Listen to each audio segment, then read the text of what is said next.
Councilman Staley if he will offer our invocation, and Councilman Clough if he will lead us in the Pledge of Allegiance.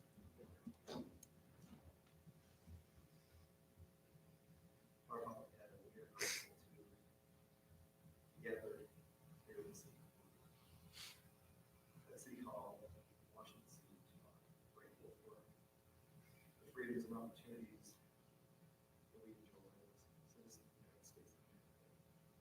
We're grateful for this land, and this land promise. We're grateful for the good people who live here. Pray that I would bless them, strengthen them, their endeavor. We're grateful for those who are here this evening and are part of this public process. We pray that as we as staff and officials interact with citizens that we may do so with a high level of respect and consideration. That guidance would be with any decision and vote that is taken this night. We ask now particularly bless our firefighters and police officers who put their life on the line every day to keep us safe. Pray for those who working in every area of the city are the unsung heroes working in roads and streets and water and weather and all that they do for us, for the comforts that we enjoy. Pray that we may have proper perspective as we consider that. We're grateful for the this prayer in the name of the Son, Jesus Christ. Amen. Please join me in the Pledge of Allegiance. I pledge allegiance to the flag of the United States of America and to the republic for which it stands, one nation, under God, indivisible, with liberty and justice for all. Thank you, too, for those. Move on to item 1, approval of the agenda. Entertain a motion to approve. Mayor, I make a motion to approve the agenda as outlined. I'll second that, I Mayor. have a motion and a second. All in favor? Aye. Aye. All right, move on to item 2, announcements. Anything from this body to announce?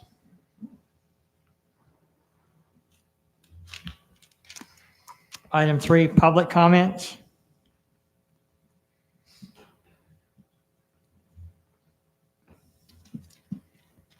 Hi, my name's Elaine Porter, and I want to address the code that says there has to be a single management company that monitors whole multifamily, vacation rentals. We moved to Coral Canyon in August of 2006 and have enjoyed Washington City. We love having our family visit, but they've long outgrown our home. When we saw the townhomes being built in Town Center in 2018, we bought one thinking that would help our growing posterity when they came to visit. And we hoped to rent it out enough to pay for our utilities.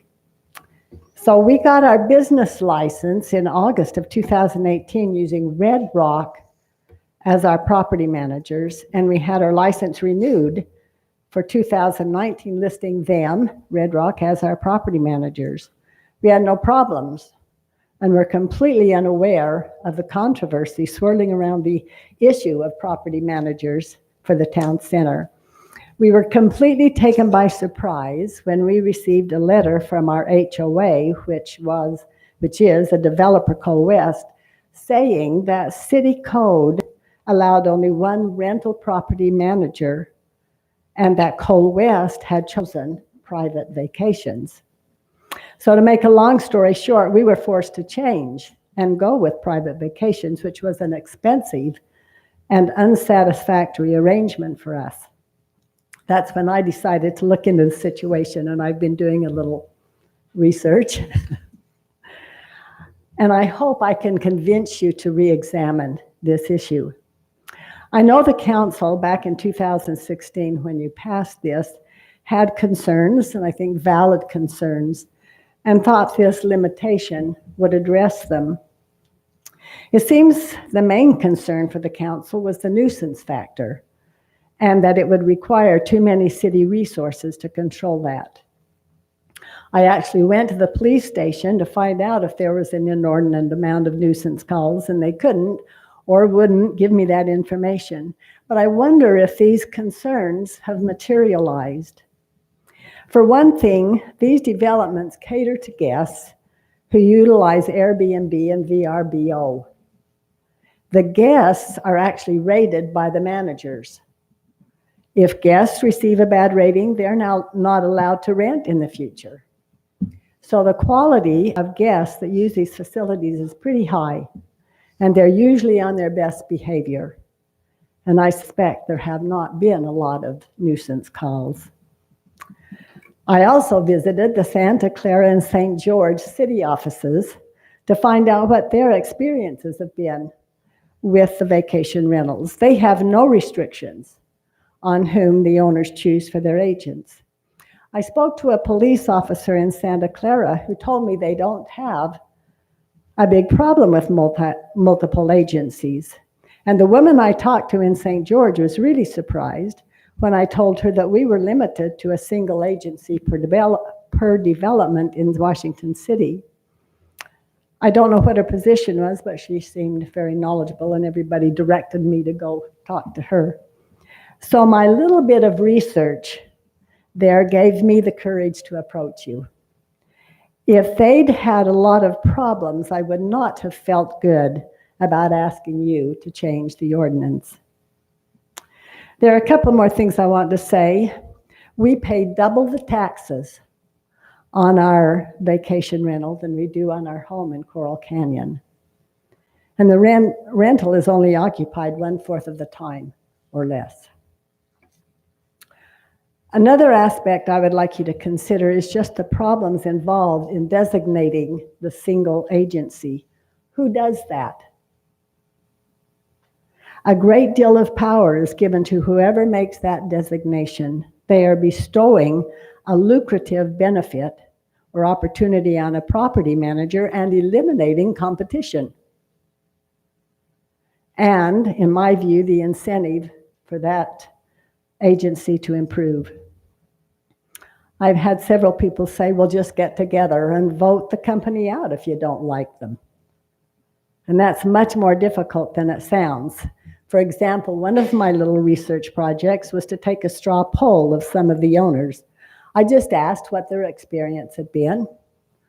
Were they satisfied, etc. And answers ranged from one owner who said private vacations was the best he had ever used. Another owner was so angry with private vacations that he quit and went with Red Rock, even though he wasn't supposed to, and now he's supposed to go back with them. One property manager is not a good fit for every owner. Just like you probably have different home insurance and doctors, we have preferences, and look for those services that best fit our preferences.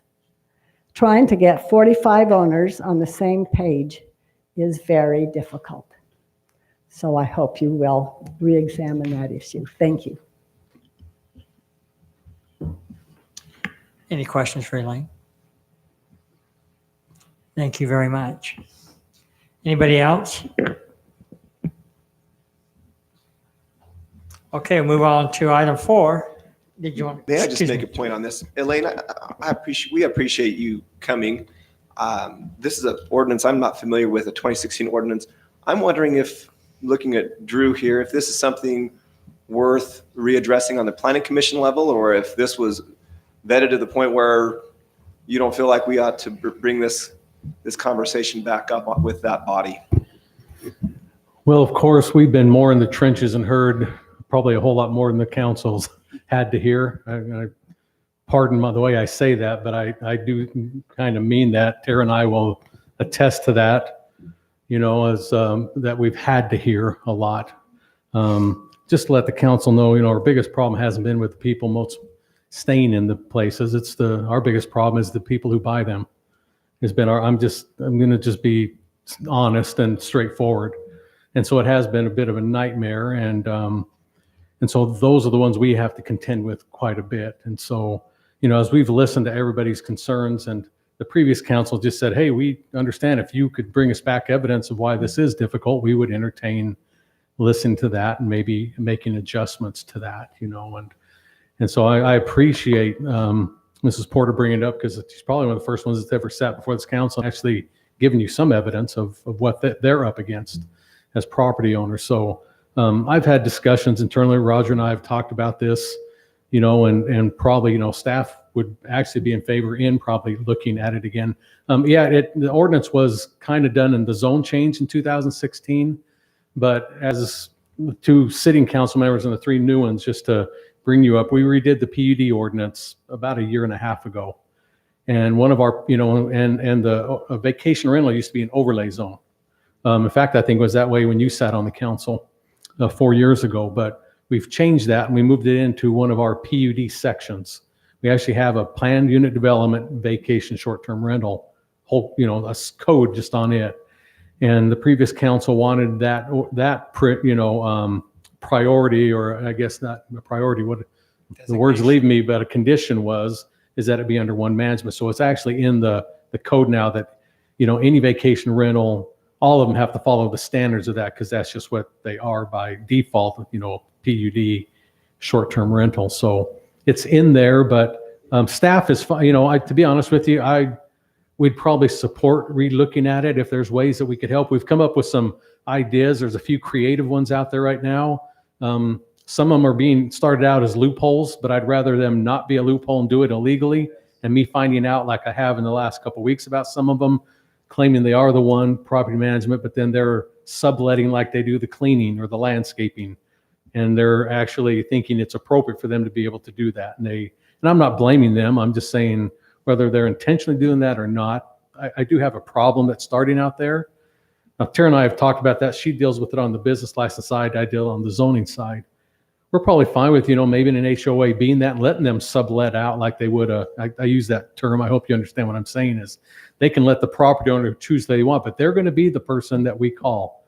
They're going to be the point that makes sure that all those owners and whoever their agents are, make sure their business licenses are taken care of yearly. They're going to be the one to make sure that the fire inspection is done every year, and they're willing, as long as I have a HOA that's willing to step up and be that. I don't know if I have much issue with letting them have the owners pick whoever they want, as long as there is a contact person. And that's just one of the ideas out there. But it was also the police department that had an issue with that as well, because once you don't know exactly who the property management company is, then your police department becomes the complaint department for all issues. And that was this council, Kind of and even yeah. before this council and the previous one, the biggest concern when we started this years ago was we do not want to be the policing agents on vacation rentals. That's And that was from the- day one.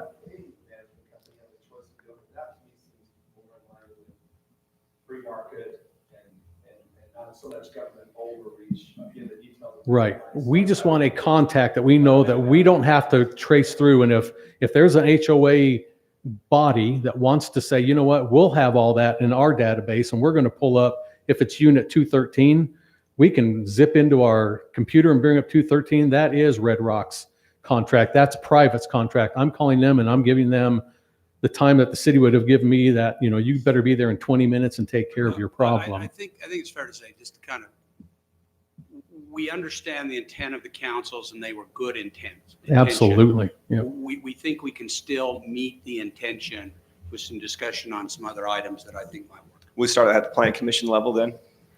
I Or bring it actually, right I to wouldn't. here. I would bring it back here, and then whatever you feel like you want to move that way, then we can bring them in. Because That I would don't be want to great. start them and you're not, I'd rather you kind of give some That would be direction. great. If you feel as a council, you want, again, this is public comment, I so. would like that if I'm one of 5, but I would like to start. Okay, that discussion. so I guess we can just let Ms. Porter know that you will at a future date put this on and discuss. You guys sound like you want to look into it, it sounds like. So we'll just continue that discussion in a work session would probably be the best thing to do. Where this was public comment, do we have Mrs. Porter's contact information? Got that. We'll make that available. Thank you.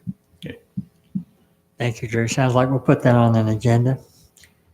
On a workshop, a workshop. All right, Tara. Next one, you may not be here. Okay. All right. Anybody else? We'll move on to item 4, declaration of abstentions and conflicts. Any to declare at this time?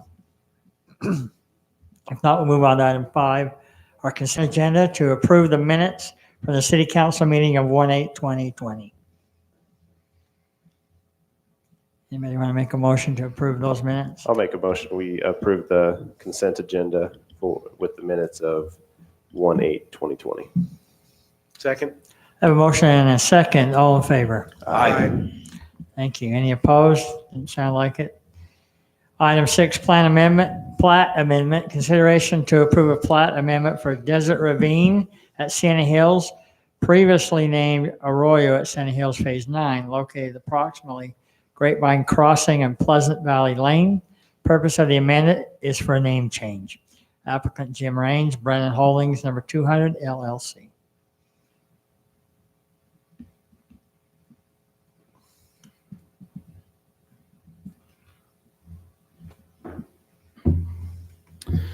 Thank you, Mayor. As stated, the applicant is requesting approval of an amended final plat for the Arroyo at Sienna Hills, Phase 9. This is simply to change the name of the subdivision. No other changes. The boundaries, the units, the open space, the common areas, all that stay the same. The road widths, it's all just like it would. It's just that little corner thing changes down here in the bottom. Mine will zoom in, but where you see it right down here, currently at the county recorder's office says Arroyo at Sienna Hills Phase 9. It'll be replaced with Desert Ravine at Sienna Hills. And so it's simply a name change, but because it's a recorded plat, they have to amend it. And that's the simplicity of this one. And because we couldn't just put it in the consent agenda, because this is one of those, speaking of public hearings, is that final plats, you can amend them 2 different ways. Just to give you a quick education is either you can take it through and every owner on the property has to sign, or you take it through the public hearing process through a city. And since there aren't any owners, we recommended they go this route. We can accept either one, but I didn't want that because I'd rather, because there's still only one owner because there's no units out there. So we're bringing it here and just for you to see, but it is just a name change. So really an Arroyo and a Desert Ravine are really not that much different. So Exactly. So we're at Desert Ravine. The name is shorter by far. So, but that's it. And I'll be glad to answer any questions you might have. Drew, my only concern is my typical concern on plats is they need to get that county reference number. I don't know They why didn't it's- get it on? They Okay. got one, but they missed the other one. Okay. The one on the section 7.7 and 12.12. I was Then hoping we'd please solve feel it. free as a council. That's why it's great to have a surveyor on the council now. He used to pick up on, it's been a while since Councilman Bundy was here, but He just it calls makes me it- regularly and tells me, no, I'm just kidding. that's right. I would just ask, and if whoever, or if and when you make a motion that you just, We haven't had to pick up on those in the council because they've been being caught in the planning commission. So, yeah. I'm a little bit disappointed with this. I think that Mr. Raines missed an opportunity to name it after me, but why did I know that was Given- coming? I given- knew I was it. hoping For that, something substantial, but you know what? Back to conditions. We're good. Let's go. if there's no further comments, I feel like I owe Mr. Raines something now, and I would like to make a proposal. I totally lost where I'm at. Would you like me to? I would like to make a motion that we approve plat amendment for Desert Ravine at Sienna Hills, previously named Arroyo at Sienna Hills Phase 9, located at approximately Grapevine Crossing and Pleasant Lane, with the finding conditions with staff and the additional condition that the county reference number be added on the east corner of section 12. I'd like to second that. Is there any discussion about naming this after Councilman Ward? Yeah. None. It was, We'll get them on Thank the you. I next have a one. motion and a second. All in favor? Aye. Any opposed? That is approved. Thank you. Item 7, MOU and agreements. Consideration to approve a memorandum of understanding for storm drain impact fees credits for Magnolia Grove Estates. Mike Thank you. Shaw. Thank you, Mayor. This is kind of a standard MOU that the council's seen several times in the past. This is a development that's having to put in some storm drain with their project that is part of our master plan storm drainage system. So with this, we are agreeing to the developer that we will reimburse them the amount of $105,000 at $303.19. He does get a credit, or he has to put in $34,190 as part of his impact fees that would be assessed on his development.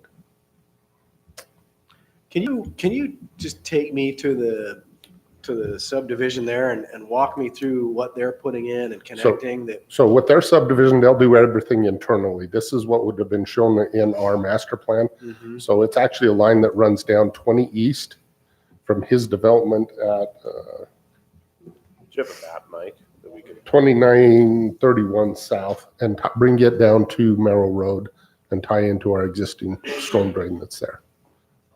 Oh, it's on 20th East? It's on 20 east. It's that gap between Yes. Adams Lane. Yes, goes down towards Adams Lane. This is the property just to the south of the Adams Lane.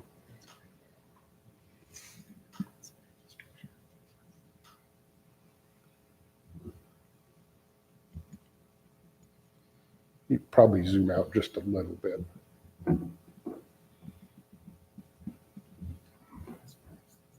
This is the property that he's developing. We'll bring it right from this one here going north. We're gonna And Mike, that, kind of into our drainage system that we have. and that'll, isn't there we had some water issues, I remember, on that property? Someone was mentioning years ago I Well, remember here. there's no drainage out there right now. that's the only way That's for the them to problem. get So that'll drainage. help with that. At Adams Lane, that's kind of a low point. It'll pick up the drainage, some of the drainage issues we have there. But it's just part of our overall master plan for drainage in the area.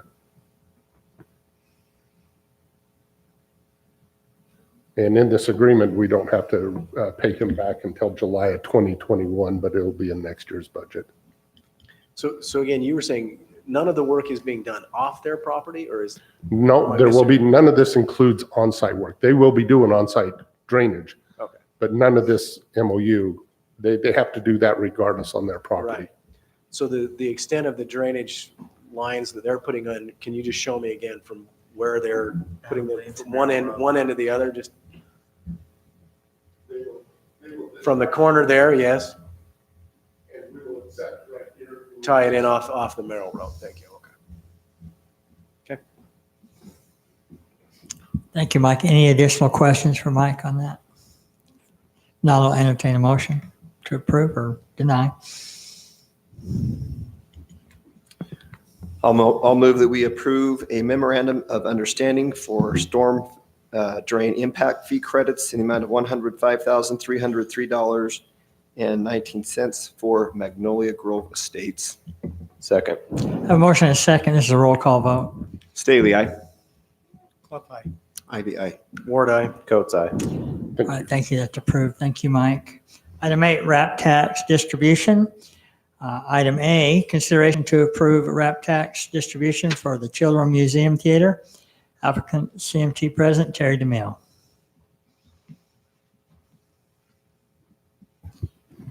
Hello again, gentlemen. Welcome back. Thank you.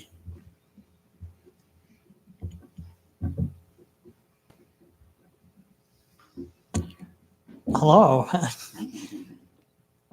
Any additional questions, comments?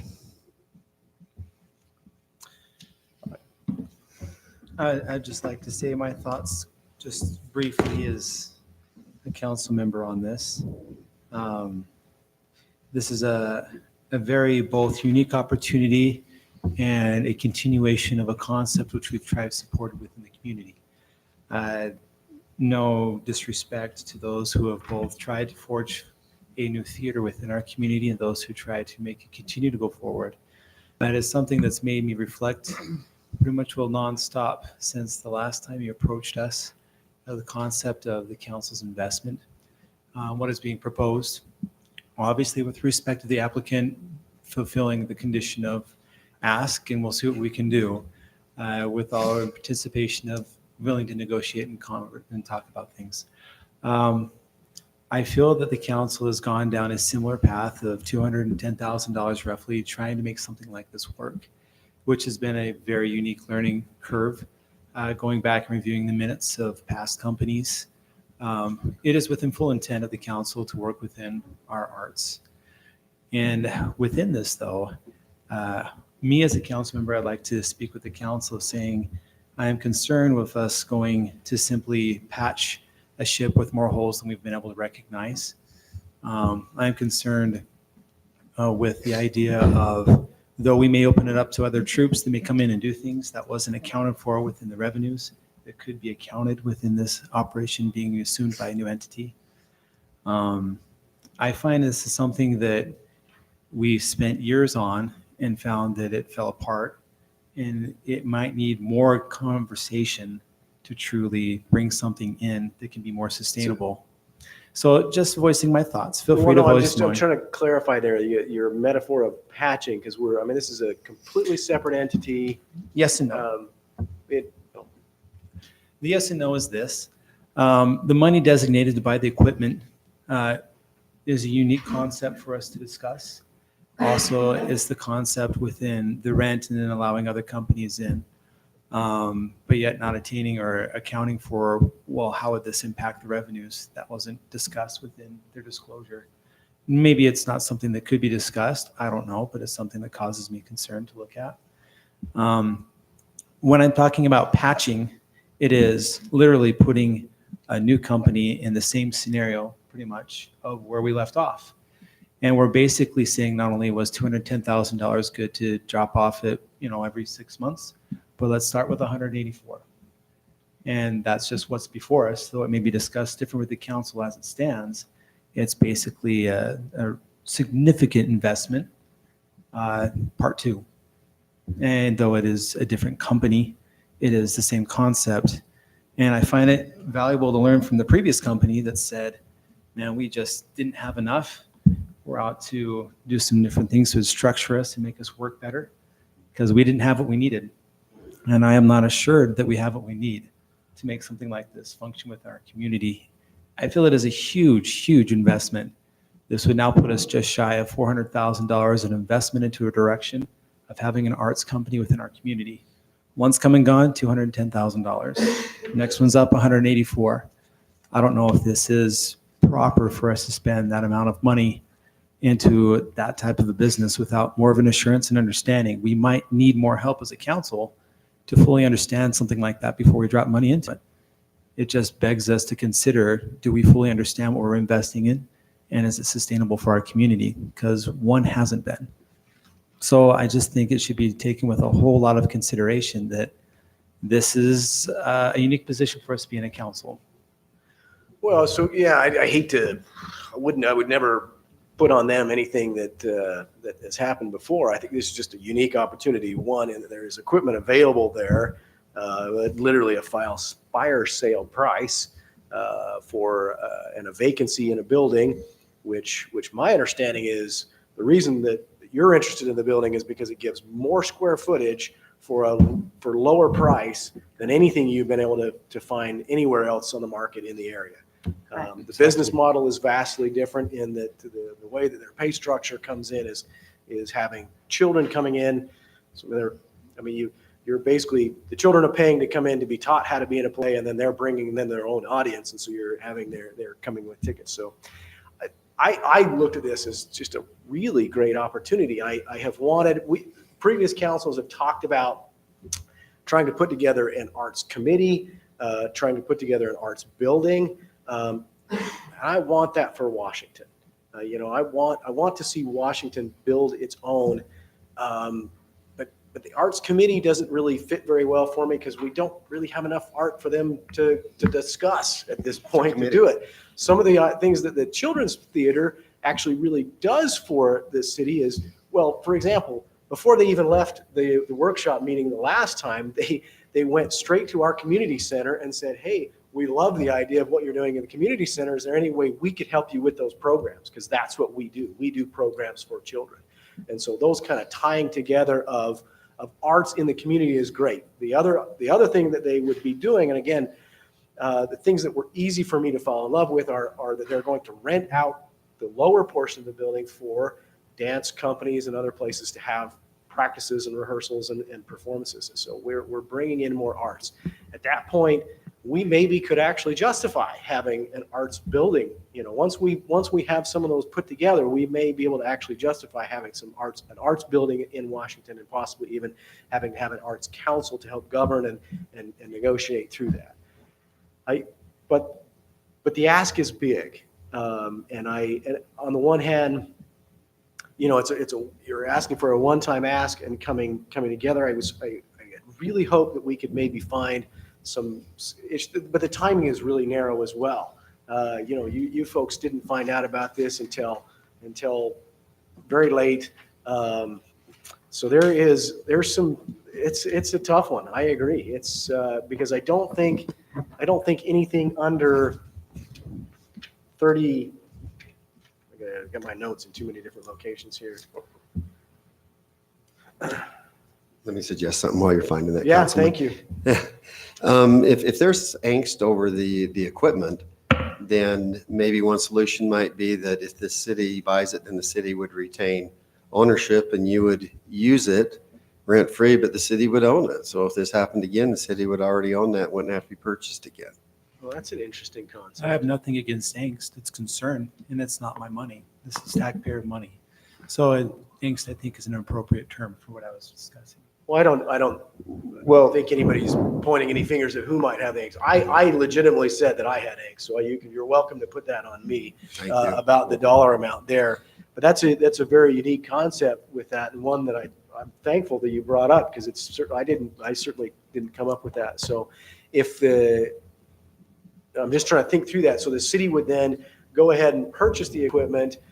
Help me understand, is how much of the equipment actually is attached to the building currently? Or I guess almost all of it would be attached to the building, other than some of the But theoretically, Some pieces of you this- can tear it down and sell it. Right. So I'm going to jump into kind of how I evaluated it. I'm a numbers guy. I'll look at the numbers and evaluate it. I looked at what your every year needs are versus your one-time needs. I saw, based on the breakdown, the equipment was a one-time need and the dance remodel was a one-time need. I feel like the public shouldn't be paying to remodel a dance studio, for that affects the private sector then they can't compete with someone being funded by the government to redo dance theater. So I have trouble with those. Equipment, I was on the same lines of, I didn't want to invest the $56,000 and then next month say, it didn't work out. And then you go sell the equipment off. Because you could do that theoretically if we handed $56,000 and it didn't work out. Then I broke down your every year needs. You had rent, salaries, payroll, royalties, supplies, advertising, insurance, and I got to $160,000 or $170,000. My big concern is your bring-in dollars is only $95,000. So right now, there's a $74,000 difference every year you need just to keep in business. Sorry. Did you see the paper we just provided? Yeah, I broke this down on Tuesday and worked through it in my mind. We just provided this today. That's the one time to get us up and going with a no further ask. Once all those programs are set in place and ready to go, our average monthly income will increase by $8,000. which because of the expansion of the building. Correct. Yeah. So basically, with like the dance studio and the remodel of the basement, those, I understand your point, the public paying for that. However, that is part of the space that we plan to rent out to people. So it wouldn't just be for us. No, I understand. And until we get that taken care of, we can't really become self-sufficient, because the good majority, because the theater can sustain itself, running the children's theater, but to actually be able to move forward and be able to be self-sufficient, we would need the remodel of the basement to be able to do the dance classes and the acting classes and the music classes and all of those things, the rehearsal space, things like that. would have to be in place before we could really be able, if you only funded what we needed for the basics just for the theater, we would need to be coming back every year asking for, a little bit, more and more to just sustain ourselves. Because the majority of the profitable thing, I think of things like in the community dance classes, gymnastics classes, they're able to fund themselves because it is a steady, monthly income that is coming in that is. And I understand that. I understand that. My concern is that the public is paying for that. And you're Correct. And competing with the I private. guess- There's the private sector over here that's saying, hey, why is the public hurting my business because you're funding their thing? That's the problem I have. Yeah, and I guess I see your point. I guess I just thought of it because it was going to be a community resource. Well, and So I guess that's where I come in as well. Because I've talked to different dance companies and I've talked to different people who are saying that one of the biggest problems they have here in Washington is just finding a place that doesn't cost them an arm and a leg to actually do it. So I look at that not as necessarily competing with them, but them actually helping some of the existing locations to actually have a place to perform in. That was one of the things I was most excited about. Can I ask a technical question? And and this, in your remodel, and I don't know if you've described your remodel cost, but I believe this is the first time that particular building will have an occupied basement. Have you checked to see that the remodel will include all or any, and I'm not saying there is, I just don't know, any modifications that would be needed to meet fire standards and other things? Because That was we done have previously. Brigham's has been using the basement for as storage, space. though, haven't they? No, Well, they use dressing rooms rehearsal. and- Yeah. And prior to that, various uses before Brigham's moved in, so there should I be just some want to make sort sure, of- and I'm going to still tell you too, that you better check just to make sure that there's not code changes or other things, that you want to address those up front Well, versus later yeah, on. and we did talk to the owner about that, and I mean, there's different things they had to do to put Brigham's in there. So as of when Brigham's went in, everything was up to code. Okay, I'm good with that. Just, Mhm. you may want to just Yeah. check up front. Let me shift gears just a minute. Have you applied for county RAP tax funding? Not as of yet. 'cause We checked into it. They said that they're currently not accepting anything until it would be for 2021. Well, just so I'm sure you might know this, but in case that you don't, the county RAP tax would be a great resource for you because they only fund private entities. Nothing, no municipality funding at all. So anyway, And we have looked at that, just, it's the time frame where this option for the great rent you bet. and the equipment became available, just at such a short notice, we haven't had the time to. So you guys were part-time in St. George, and Correct. if this works out for you, then you're intending to be full-time in Washington. Would you share, maybe not only with us, but the citizens at home that may be listening, how your project would benefit Washington City and specifically the children of Washington City, how they would specifically be maybe in outreach and how they would be involved and how this would benefit them? Currently, we have to cap our numbers at 120 kids per session that we do. Per production. Because we don't have enough space to do it in the electric theater and the time frame that will allow us to be in there. So aside from the fact that those kids are coming in every day when we're doing those things, parents drop them off for 3 hours. They usually do shopping and stuff in the area when they come down. We have people coming in from New Harmony. We have people coming in from Hurricane, Santa Clara, Dameron Valley. So they're coming from all over. And so they're going to be coming specifically to Washington to where our events are going to be done. And they'll be there when they come to perform to watch their children. They generally bring in some type of a reward for their children. So they might buy flowers or candies, things like that. So they'll be shopping in the area as well when they come into town. And, as a parent, when I would take my kids to their events, it's an hour-long thing. I would just stay in the area rather than driving back home so I'd stay in the area and shop. Do you mind if I talk about some of the things that, I Let don't me want to just ask answer you. one Yeah, question, go and ahead. Then Councilman, I'll turn it over to you. How would less advantaged kids be able to participate in this? Because I don't want it exclusionary because. We on already that have, basis. we already have scholarships in place. And that's where we bring into those for the children that cannot afford it. Because even though it's a very minimal fee that we charge, $75 per person for they roughly get about 32 hours of training or time to prepare for their performances. What we have a lot that we still offer the scholarships because that's what we want to do.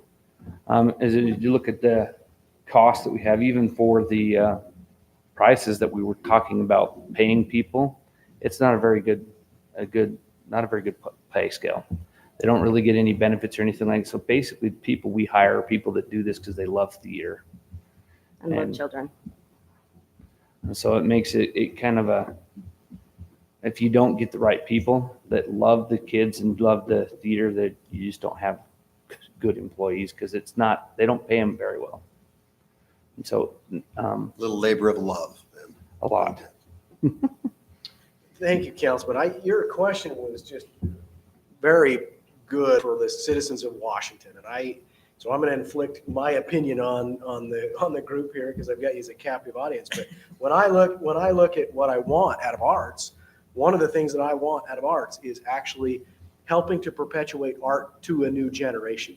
There are art forms that did not do that, and they have died out. Well, some people in opera would say that they're not dying out, but perpetuating that. So I think that giving the children of Washington an opportunity to come, be in a school, be trained by professionals who would help them, step into that kind of art, creating a place of art and culture and the relationships that art bring. I think all of those would be a great value. And I had a third one, but I can't remember it. I won't mutter until I think about it.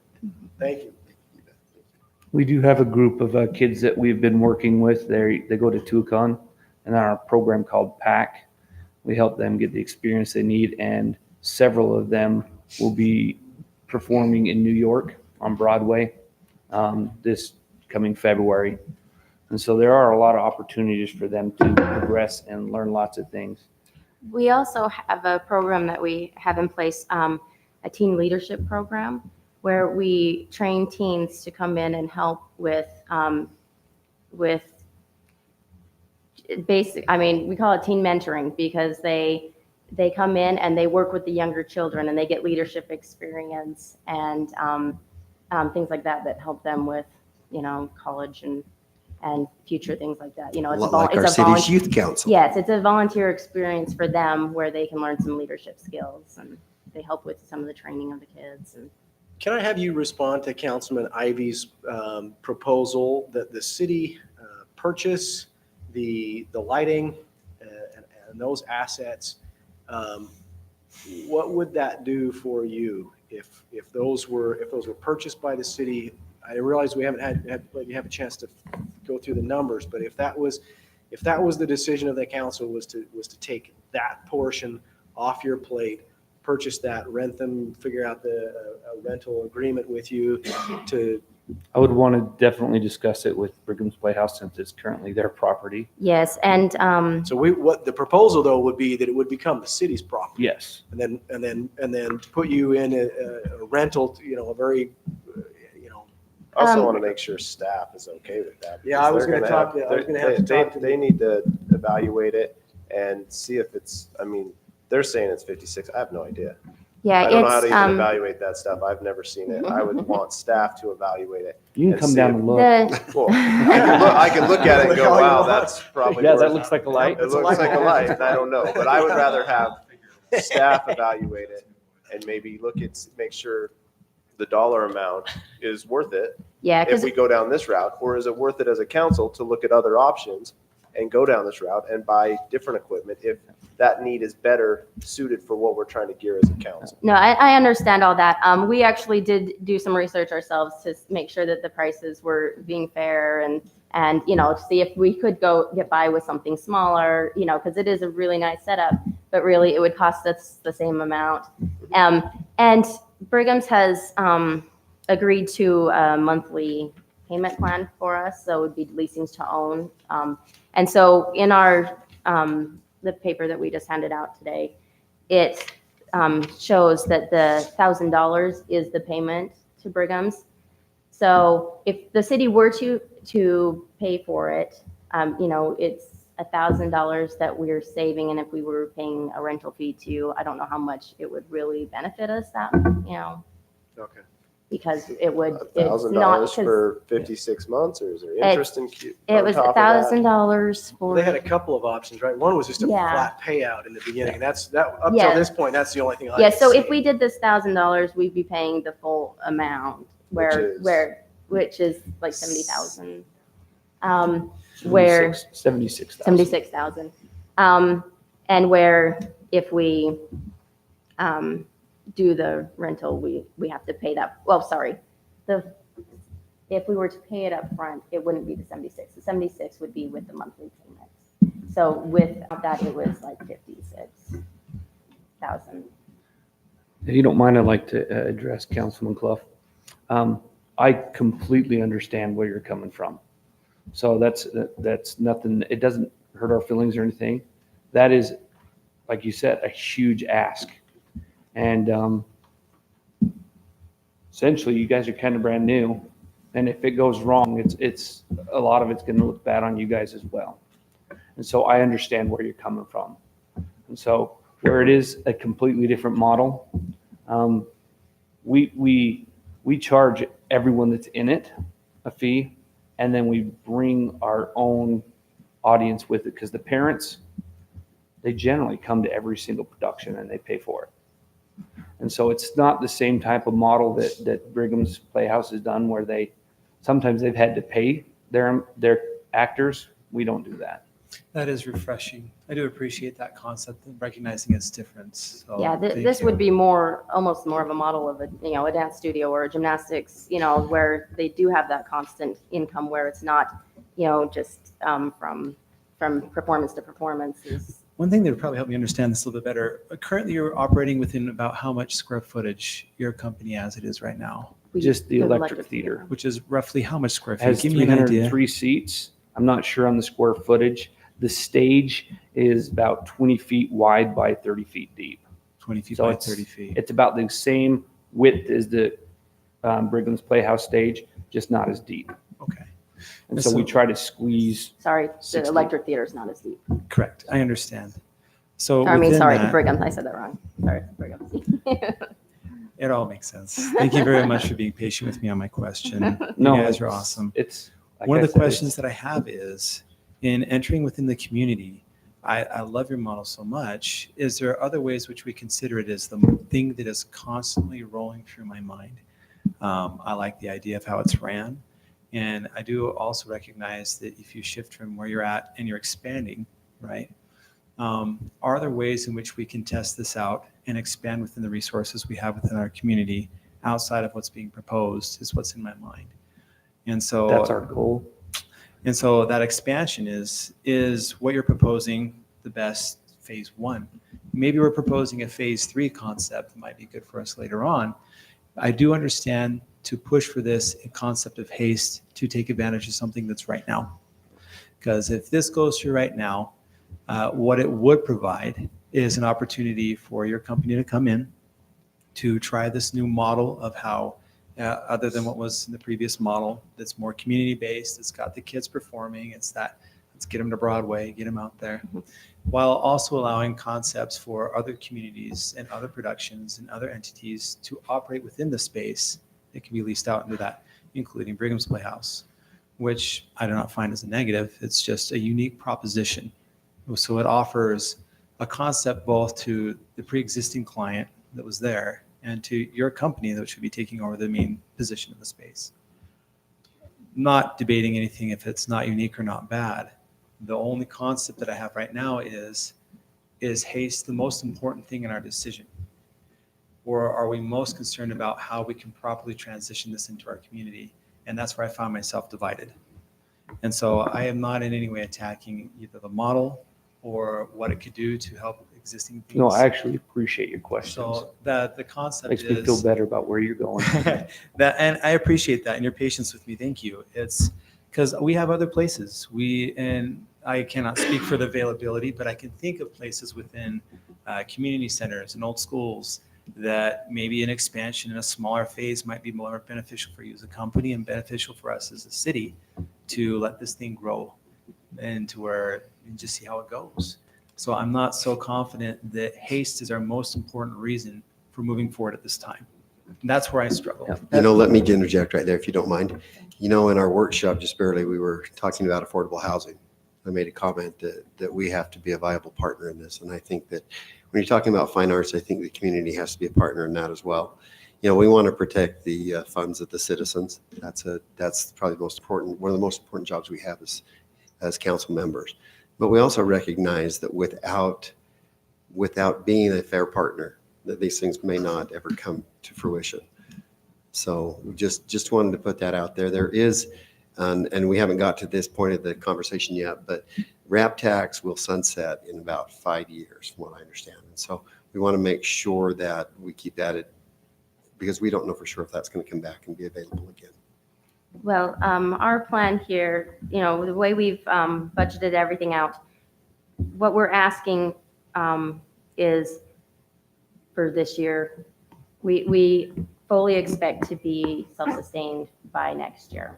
The only reason that we need these funds this year and that, you know, for our delay is simply because of the time of year to get these different classes going. You know, classes for dance, gymnastics, those type of things run from August to May.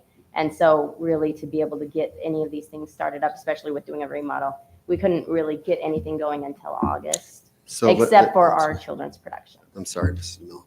No, go Let you ahead. finish. Sorry. This is the horse trader in me. You know, I saw your proposal.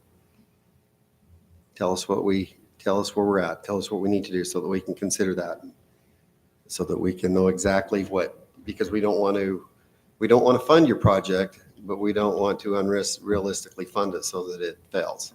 So, you know, I see your proposal. This is the horse trader. So Yeah. Okay. We've had Can some- I jump in front of your answer there? Do you mind if I just because we've tossed a couple of things around, I want to just double check one of them by staff. Roger, you haven't weighed in on the purchase of. Well, I was just looking at their proposal, wondering if there was any way the council could consider another option other than equipment, only because, and I'm just saying this, I know nothing about artistic equipment. And I just always hesitate when the city begins to go into that business to both assess it, determine its validity or viability after, or if there is a change. I know sound systems, for instance, are very dated. They can become very dated very quickly, whether curtains fit anyplace else, lighting, those type of things. I'm just so at a loss at this sort of stuff and the energy we'd probably have put in a little bit to not only assess this, but then determine the viability. So I was just trying to look over that if the council still had a desire to go that full amount, could they do it some way differently than us being in the equipment process? Well, so I just have hesitation with that, but I'm sure we could make it work, The but temptation though with the equipment is that you have an asset there but again, you're right. The evaluation of that, I don't know how this type of equipment depreciates. I don't know. Again, I know nothing, and the city is kind of moving into an area that it's never been in before, and that's stage production equipment ownership. And whether that is a transferable asset that makes any sense at the end of the day, I just don't know. But That's why I was just thinking if there was a different way we could structure it and you still get all you need, that's fine. That's my only hesitation. It's an area that the city's never been into. We now own stage production equipment. Yeah. Well, sorry, you got it. My thing is, what's our long-term goals? Because we have multiple applicants. We only have so much funds. We have to evaluate not just your application, but other people's applications moving forward. But I'm more difficult. I mean, I think the arts is very important and we need to do it. It's just, we also have parks and recreation we got to deal with as well. And I think long-term goal, isn't it to get it so that there is a place for people to do these? So they're not dealing with rents and they're not dealing with those things long-term, that the city has the facility. Is that the goal or not? There's not really a goal. I think each of us have a vision maybe in our minds. One of my concerns is that, someday we build a building, but we don't have any art to put in it. And so supporting groups like this that can carry on a tradition within the city, that helps one of my goals, but I don't know that the city is on record with a goal. No, and I have to refer, sorry, Chris, to past councils and sitting through is that I know they earmark so much for the arts. Yeah, I was going to add on to And I that, think that some- 35% 35%. was passed by a resolution for a venue at some future point that could house, whether it be a community theater or a children's musical theater. But I think that was the direction of the past council, and a lot of the feeling of this council is we would like to get to the point where we can have a facility where we can offer to the artistic community. In some ways, that makes a little more sense than being in the business of, but I understand you're only wanting enough to get going. You have a location. Yeah. We're making it rough on you, aren't we? It's a good problem to have. I don't know if any of you had the chance to come to our performances last weekend. They didn't mention anyone was there, but this production, we actually had over 200 people per show. So generally, each time we do a show, it just keeps, the numbers keep growing.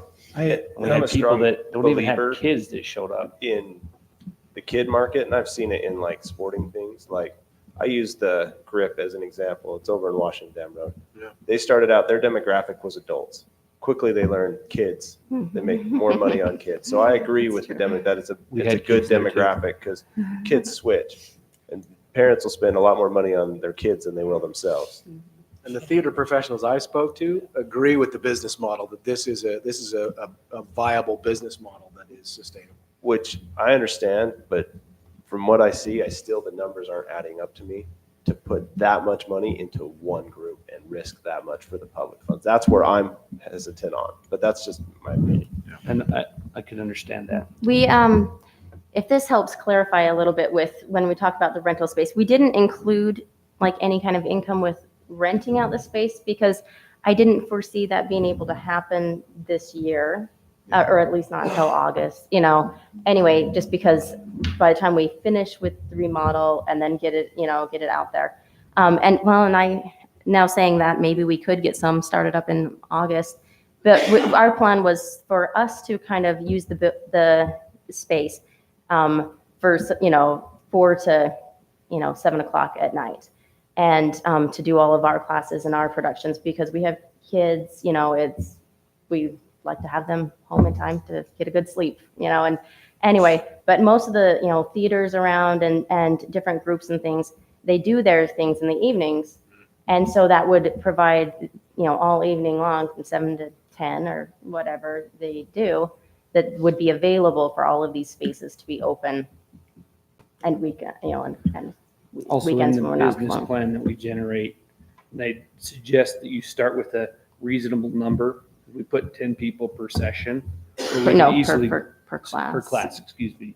But we could easily go up to 30 kids per session, but until you see what the need is and what the kids really want and what they're going to commit to, it's kind of hard to make that 100% In hearing designation, so. what some of the council brought up are really unique points, and both in the opportunity which we have to do something, which this will sunset, may be renewed, we do not know. It's concept of what it does for the community. And one thing that I think is worth mentioning is I've gone back and researched the RAP tax. The whole concept was take to 1 cent for every $10 in sales tax increase, which equates to roughly $2.2 million for the next 10 years, so the 10-year window. And 85% of that goes to the municipalities and unincorporated areas. 15% goes to the county. It's got a fun formula if you want to look into that. But the county RAP tax advisory board was set up, and at that time, Commissioner Gardner stated within that 7-member board oversight, the hope was that the county's allocation would be used for the arts, while much of the city's portion would be used for outdoor recreation opportunities, while also following the state statutes for who is eligible for the funds for the 501c3s. One of the bylaws I found interesting that the county abides by for the council to consider, since we're talking about a lot of other entities tonight, not just this one, was that the board's bylaws state that each member will have 1 vote in any action undertaken by the board and will be expected to abstain from voting if they have any direct family members, have a personal or financial conflict of interest, and the members are required to disclose any association with artistic or cultural groups, but are not automatically restricted from voting because of those associations. I think it's unique for us to enter into the ownership of equipment in something to where, though we are investing, it was the council's direction to talk about where 1/3 of this would go. It would be securing an asset, not paying for a place to run this. I don't feel like this is a secured asset in what's being proposed. I do feel like it is a unique opportunity, but I still am with Councilman Coates of not a $184,000 community, kind of a commitment. I also am very strongly concerned with, I have a bias of tying back to the history we have with the previous entity. Not that its value was ever, I'm not mistaking the value, but through tears and everything else saying, look, we're here once, and then 50,000 more, 50,000 more, 50,000 more. Councilman Ivey has stated that we need to support these things as a council, and I think that that will be one of the things we do as a community going forward. I still struggle to think that in this particular moment for me as a councilman, I don't know the state of the equipment, which I agree with councilman from our staff.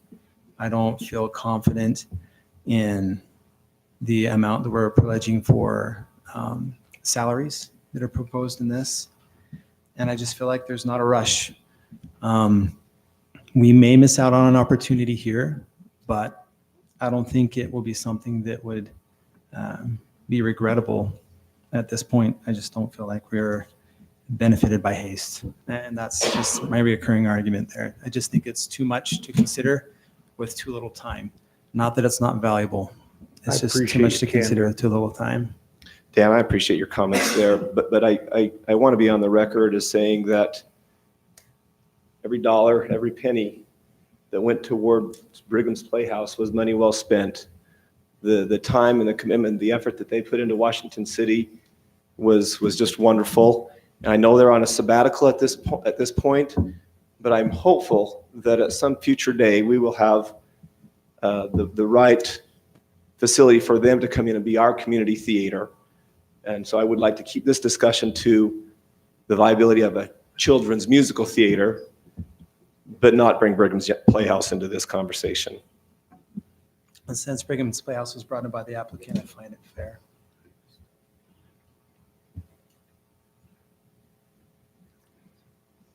We kind of consider ourselves, well, we are a community children's theater. You know, you have mentioned the payrolls. As you can see, the monthly payroll we have is $7,200. When you think about running a children's theater, you've got directors, musical directors, choreographers, set construction and costumes and props and technical. I mean, we're looking at, you know, staff of 6 people. And when I figured out the amount, we're looking at minimum wage. I mean, no one's getting rich off of this. It's really because we love theater and we want to see it continue. And we've had parents, you know, I mean, I've had 3 messages this week asking when our next production is, asking if we're going to do classes, asking, you know, just because, I mean, especially every time we do a performance, we have 10 new people writing in, how can I get on your list? When are you going to do your next one? Our kids want to do it. And we don't advertise because we've already exceeded our bounds. So we don't want to put an overwhelming amount of pressure on the council because we understand. We just figure if the opportunity's there, we'll present it and we'll move forward if it's there. You're not putting pressure on, you're We giving eat us pressure for opportunities. breakfast. He does. I don't. No, I'm just kidding. But You my don't eat question is, breakfast? what happens, what's your plans if, say, we don't fulfill the $187,000? Well, we've come up with the minimum funding that we need. What we would need would be $30,000 up front, so that we can remodel that basement, so we can get those classes and things in place. We wanted to, we talked with the community center. We wanted to get an after-school program in there, so that we could start providing some of those things in tandem with what they had the goals for. But we cannot do that till we have the classrooms and the dance studios to get those things in place. So that's kind of our biggest concern, is having that up front. And then, and then we have a need for 6,000 a month with that for this year. And then after that, we expect to be self-sustaining. You said you want the 6,000, you want the year's rent, is what you're asking. Well, it's kind of the year's rent. I mean, it's along with all the other things. The biggest reason we need that is because we cannot get those programs fully started up until August. So technically, I guess we could start, maybe the 6,000 until August, but we kind of need that to not go under before we get those programs in place. But as your question, where do we go if the funding's not there? We'll keep using the electric theater at this point. Just working part-time. And we've talked to them about changing a little bit how we do things so that we won't be able to get on the stage very often. So we'd have to practice in their extra rooms, which is not the same size as the stage. So let me, because I don't know that space, and I'm not trying to advocate going out of Washington City either, but because I truly believe that it is good, and it's good to have avenues for the children, especially. I'm wondering, is there another space that's not in Washington City, but then benefits Washington City resident children that's somewhat close? Not that we have found. know. That's I did smaller. check I'm just worried it's too much, too fast. And so I'm wondering if there's another space that you can. We looked at some places, mostly in St. George, and they were looking about $5,000 a month. But there was nothing in place already, no stage, no lights, nothing to get started with. Let me put this out to the council. Didn't mean to cut you off, but I think it's important to point out that the initial ask was 186,000. With your 30,000 down and then 6,000 for 12 months, that's a total of $102,000. Correct. So that is, So we've tried to get it down to the bare minimum of what we can do to make it in. 102, is that what you said? yeah, so that's $84,400 less than your ask, Correct. your original ask. Mhm. Just wanted the council to hear the numbers. Which are still big numbers, we understand. So I broke, like I We said, expect a big return. I broke it down on the items I felt were appropriate to fund. And I looked at rent, a portion of it. I put 20% would be 12.6. Salaries, I put 0 because you're a private business. You can pay your salaries based on the profit you make in your nonprofit organization. Payroll fees, I put a 0 as well. And then I added up all the items, the royalty fees, supplies, and I got a total of 26,300. Which based on your numbers would mean I would have to have a second-time job and not get paid for.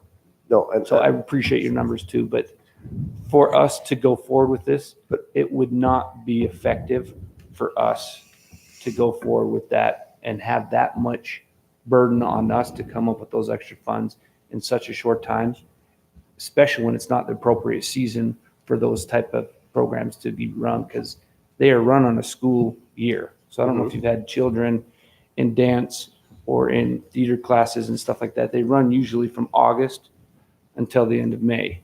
And they stick usually with those programs for that entire year. I understand that. I'm just saying that's how I broke it down. Yeah. And I just look at it that that's what's appropriate in my mind for the public. And I'm not saying that's the right number. That's just how I broke it down the other night, looking at it from a far of what I feel is appropriate to fund as far as salaries and all those items. I'm not Gotcha. saying that's the number. Well, I'm we just weren't saying that's, expecting to yeah. have you And- fund the salaries. That's just the other equipment. And I don't know if any of you have ever put on a show, but every single production we do is a minimum of $1,500 just for the rights. Then we have to pay for every single performance we do. I understand. And that's why I put in the royalties and the royalty fees. I agree with you. Hey, you got to pay for those. You got to deal with that. And those are out of your hands. And so I was thinking it would be a benefit because to take that off your plate, but to pay a salary and all the rent for a business that hopefully will be, I understand you need something to get going, but what's the investment from you guys to get going as well? I mean, where's your chunk of the change versus ours as the public in the city? That's how I'm looking at it. If there's, Any additional questions or comments? Anybody want to make a stab at a motion? I'll do that, I'll Mayor, entertain if one. I may, with your approval. Mm. I'd like to make a motion to consideration to approve a request for wrap tax distribution to the Children's Musical Theater. The applicant is CMT President Terry DeMille in the amount of $30,000 initial payment and then $6,000 for one calendar year to a total of $102,000. That is $84,400 less than their ask. I'll second that. I want to see where it goes. I have a motion and a second. Before We'll we make- do go ahead. that, can I just Absolutely. interject under the applicant? Does that even help you? Yes, Yes, absolutely. that would get us So in. where would you go to make up the remainder? What would be your game plan? Well, I won't take a salary. well, I mean, that's one of the things, because I'm going to do it anyway. Yeah. well, and We we, also planned on, if we need to, we'll reach out to Washington County. Yeah. We'll try again with St. George. Originally, if we don't have an address in St. George, they won't assist. And we will ask for additional sponsors.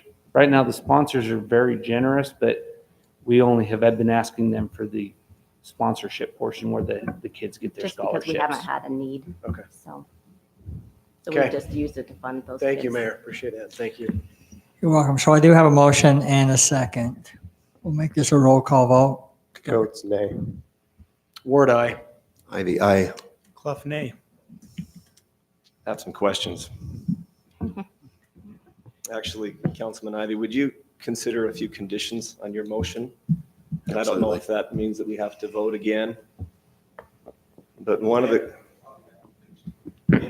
Yeah, Mayor, we have a Proceed, yeah, I'll vote nay and ask Councilman Ivy maybe to reconsider his, Yeah, to reconsider thank you. his proposal. What do you suggest?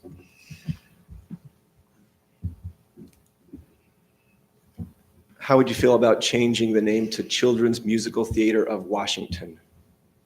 City or just Washington? Washington City. We planned on changing it anyway. Yeah, 'cause we weren't going to We were stick going with to the throw same. Broadway down. I am sure that that would be fully, I mean, we'd have to talk with the others, but I don't see any reason anybody would deny that. I think that would be perfectly fine. If I understand Councilman Ivy's proposal, it's for $30,000 upfront and $6,000 per month. I would want the stipulation that that for that funding over that period of time that you stay in Washington and stay current on your lease as a condition for that funding. So those are two conditions I might recommend. The lease we looked at was a 3-year lease with a 5-year option. So just to be clear, it was 30,000 now and 3,000 per month. Or you said 6? Okay, sorry. Old note. Okay.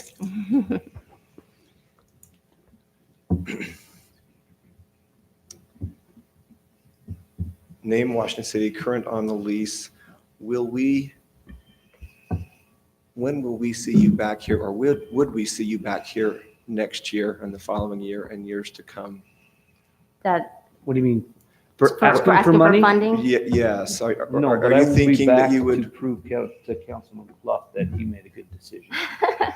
No, We want you to see the growth and what's going on, because that's really where, when we started with the prayer, the fruits is in the effort, okay? we, So you'll. no, we you fully expect, I mean, we've crunched the numbers because we don't want to put ourselves in a position that we can't handle. We time-wise, money-wise, anything, we have our own family we have to, take care of. And so we have been very careful, looked at every different aspect, how we could do this, how we could, and we fully believe that we will be self-sufficient by 2001, January 2001, or 21, sorry. We know what you meant. Yeah.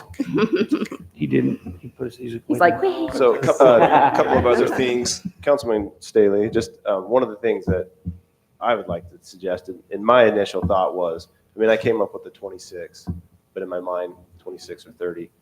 Do 30 now and in 6 months come back, see where we're at and move forward. our big concern with that is we have no guarantee.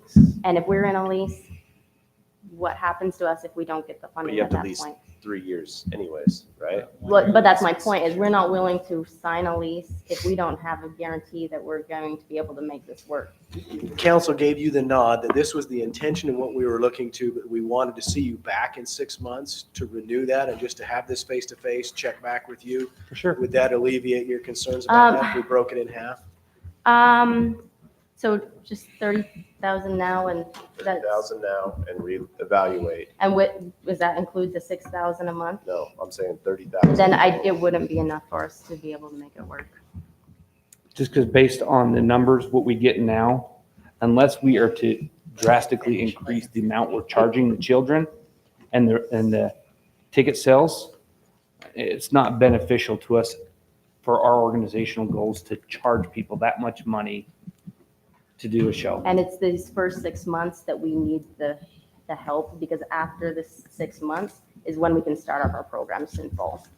It is a lot for me, though. I mean, I'm leaning there, but the 6 month thing, even if we did 30,000 now and 6,000 per month and back in 6 months, do a face-to-face. We talk about other funding that you've maybe talked to, and because that would be, but it's I believe your intent. Oh, I'd like to have Councilman Staley finish.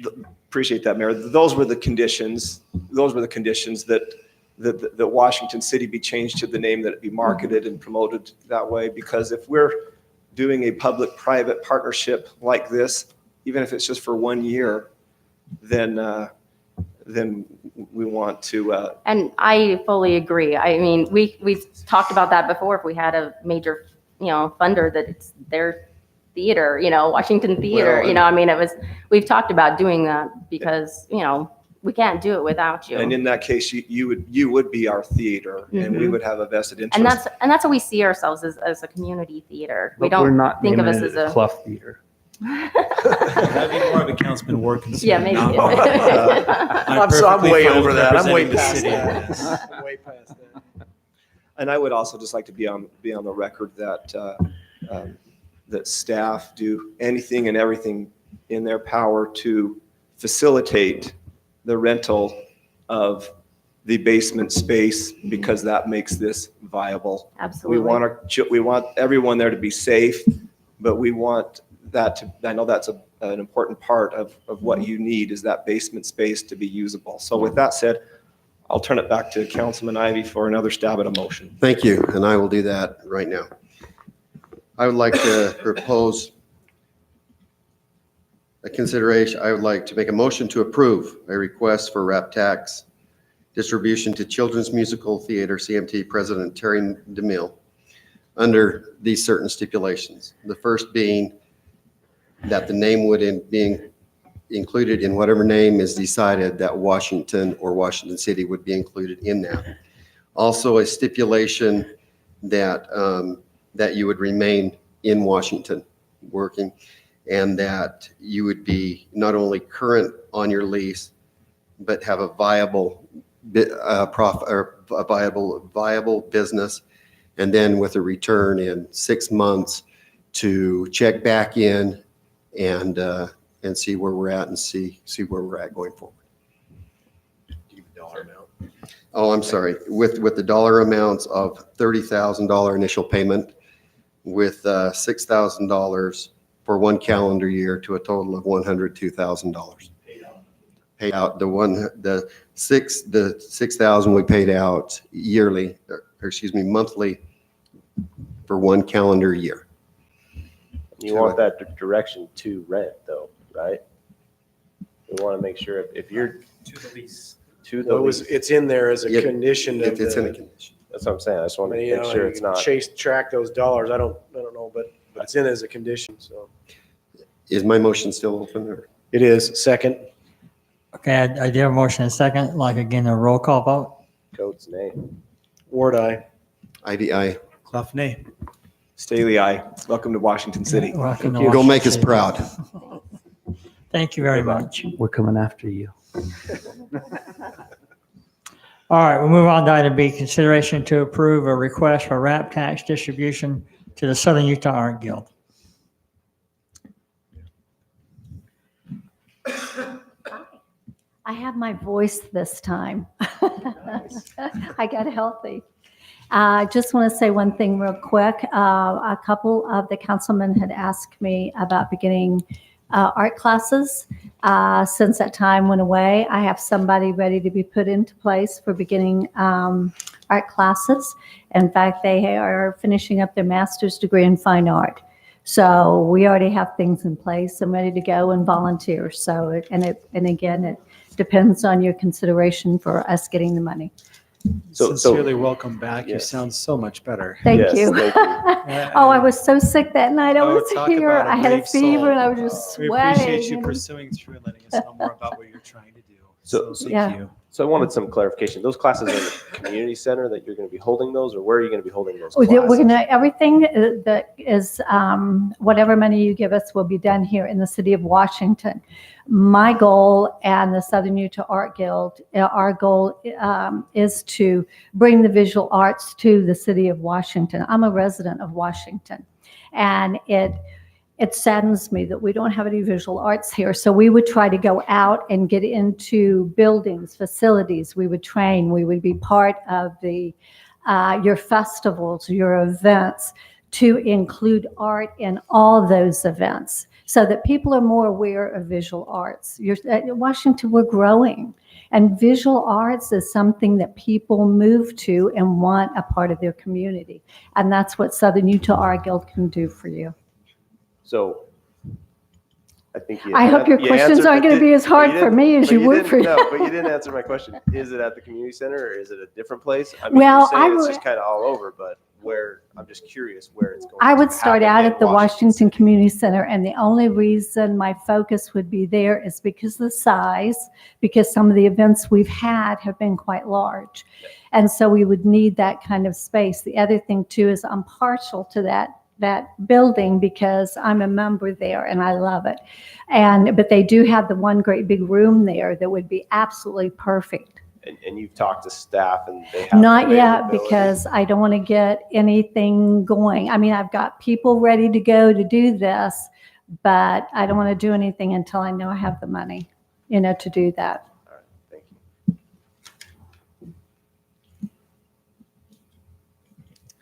Is there have you given any thought to art that might be outside statues, display art that's maybe not displayed in a building, but that's out on the We do- street or in the park or? We do all 2D and 3D. So And- educate me 2D, 3D. I mean, I know the difference, but in the art world, what do you Okay. mean by 2D? 2D Educate us. 2D art is what hangs on the wall. Yes. 3D is your Jerry Anderson, who is in everybody familiar with Jerry Anderson? He is in our Arrowhead Gallery. So that's a 3D. A 3D is a piece of art, pottery, something that has a dimension to it, statues. Yeah. If we were able to approve some art in 3D form, could you commit that to be spent on a statue of some sort, of some historical or current significance to Washington? Yes, I can propose it. We do To me, have. that shows that you have the art galleries in the city of St. George, and they're wonderful. I've been there. I've seen some of the display art that they have, but I would like to start to have some display art in Washington. We have some, but it would be nice to expand that. And I'm inclined to be supportive of a donation to the Southern Utah Art Guild, if that's directly tied to 3D art. Yes, we can do that.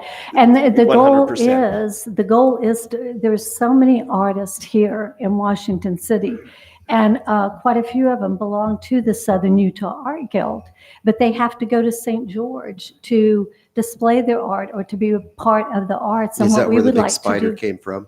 Down I'm at sorry. the big Oh, no. spider down at, No. Morgan Pass? I'm arachnophobic. That I had nothing to do with that. No. In fact, I went all the way around the other way to get to the Arrowhead Gallery to go to work. I could not deal with that. I was so happy when they moved it to the people. But no, we already have artists here.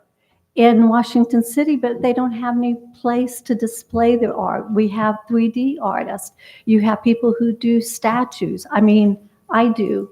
And there's really no place. So what we would want to do is start getting involved in the community here.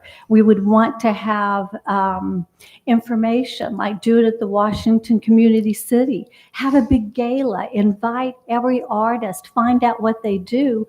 And then just like all around the city, there are places in Washington City that you could have beautiful statuary. If we commission something like that Mm-hmm. and fund it today, could we work out the details with you or an artist and staff to find the right statue and the right location? Yes, because one of the more well-known and the more successful is a Jerry Anderson. And he doesn't live that far. I think he lives in Leeds. But anyway, and he actually donates his time to Arrowhead Gallery because we're all a volunteer staff. We have one person that we pay, and we pay them 20 hours a week. And that they basically manage finances What for would a us. statue art piece cost? You've asked. You know what? I do not know that. It depends on your size, the intricacy, and the height, but we could find that out. I'm not sure what you would get for $15,000 for what our ask was, because we sell one of Jerry Anderson's piece that is scheduled to go into the Smithsonian. And I think it's like almost 20,000. So, Plus. when so you're looking, if you want to do that, we can get Jerry Anderson involved. There are two other people. There is Matt Clark, who does metal work, if you're familiar with Matt Clark. He's a local boy. Yeah, he's a local boy. He's very talented. Yes, he is. In fact, some of his stuff is at the DeForest Center.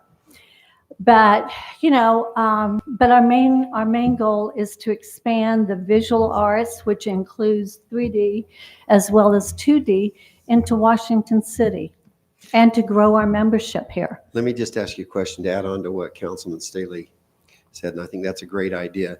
We see the Dixie State Trailblazer buffaloes around town. Yes. Do you guys have anything to do with those? We have our artists that did the buffaloes. They were commissioned. There's Todd Fowler. There's Georgia Novak.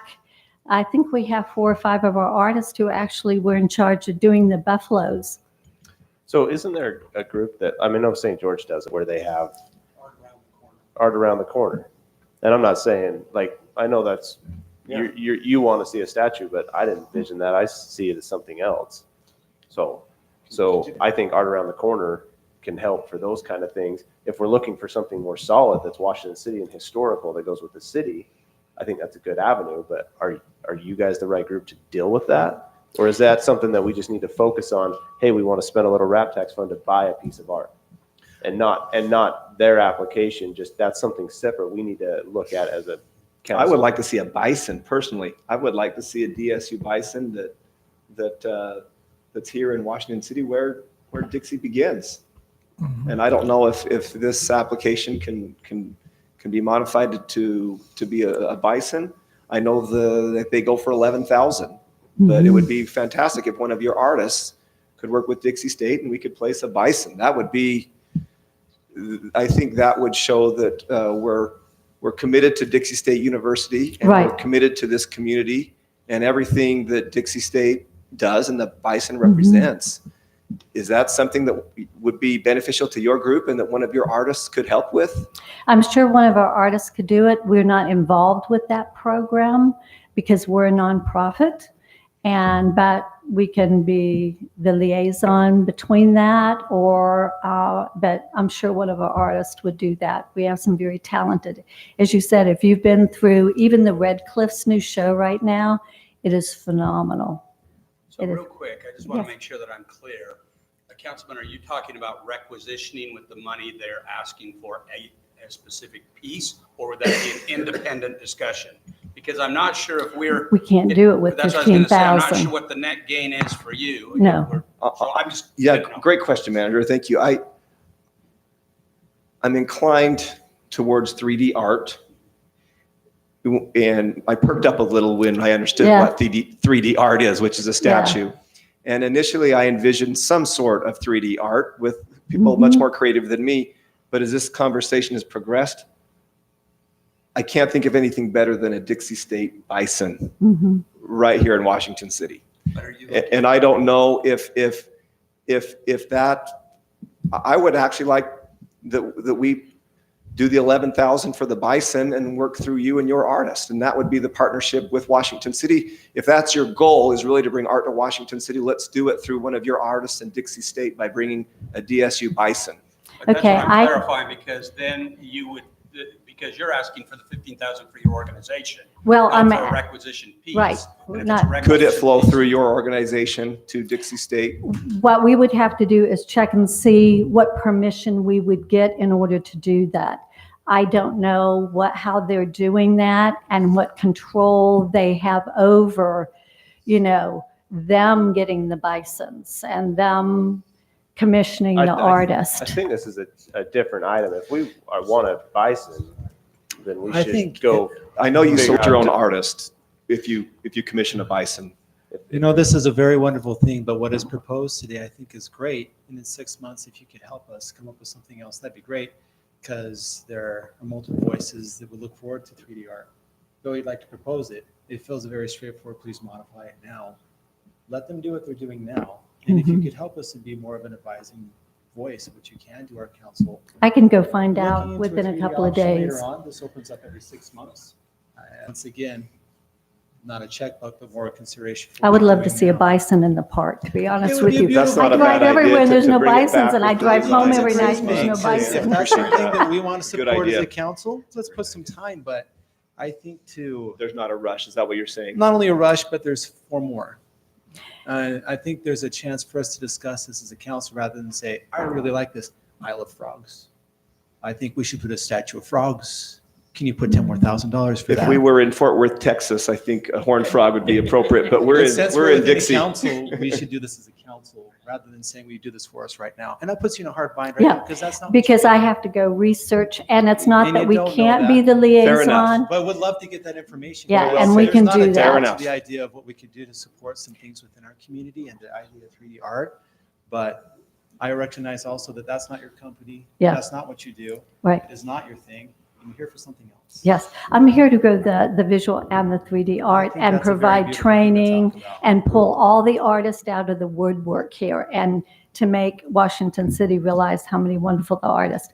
But I will tell you, on January the 31st at the mall, they will have they will be showing the bison that one of our artists, Todd Fowler, in fact, he was a previous president, and he's done the policeman and the fireman Buffalo, and it is phenomenal. So if you do get a chance, they're going to be unveiling it. So please go see it. What is that artist's name?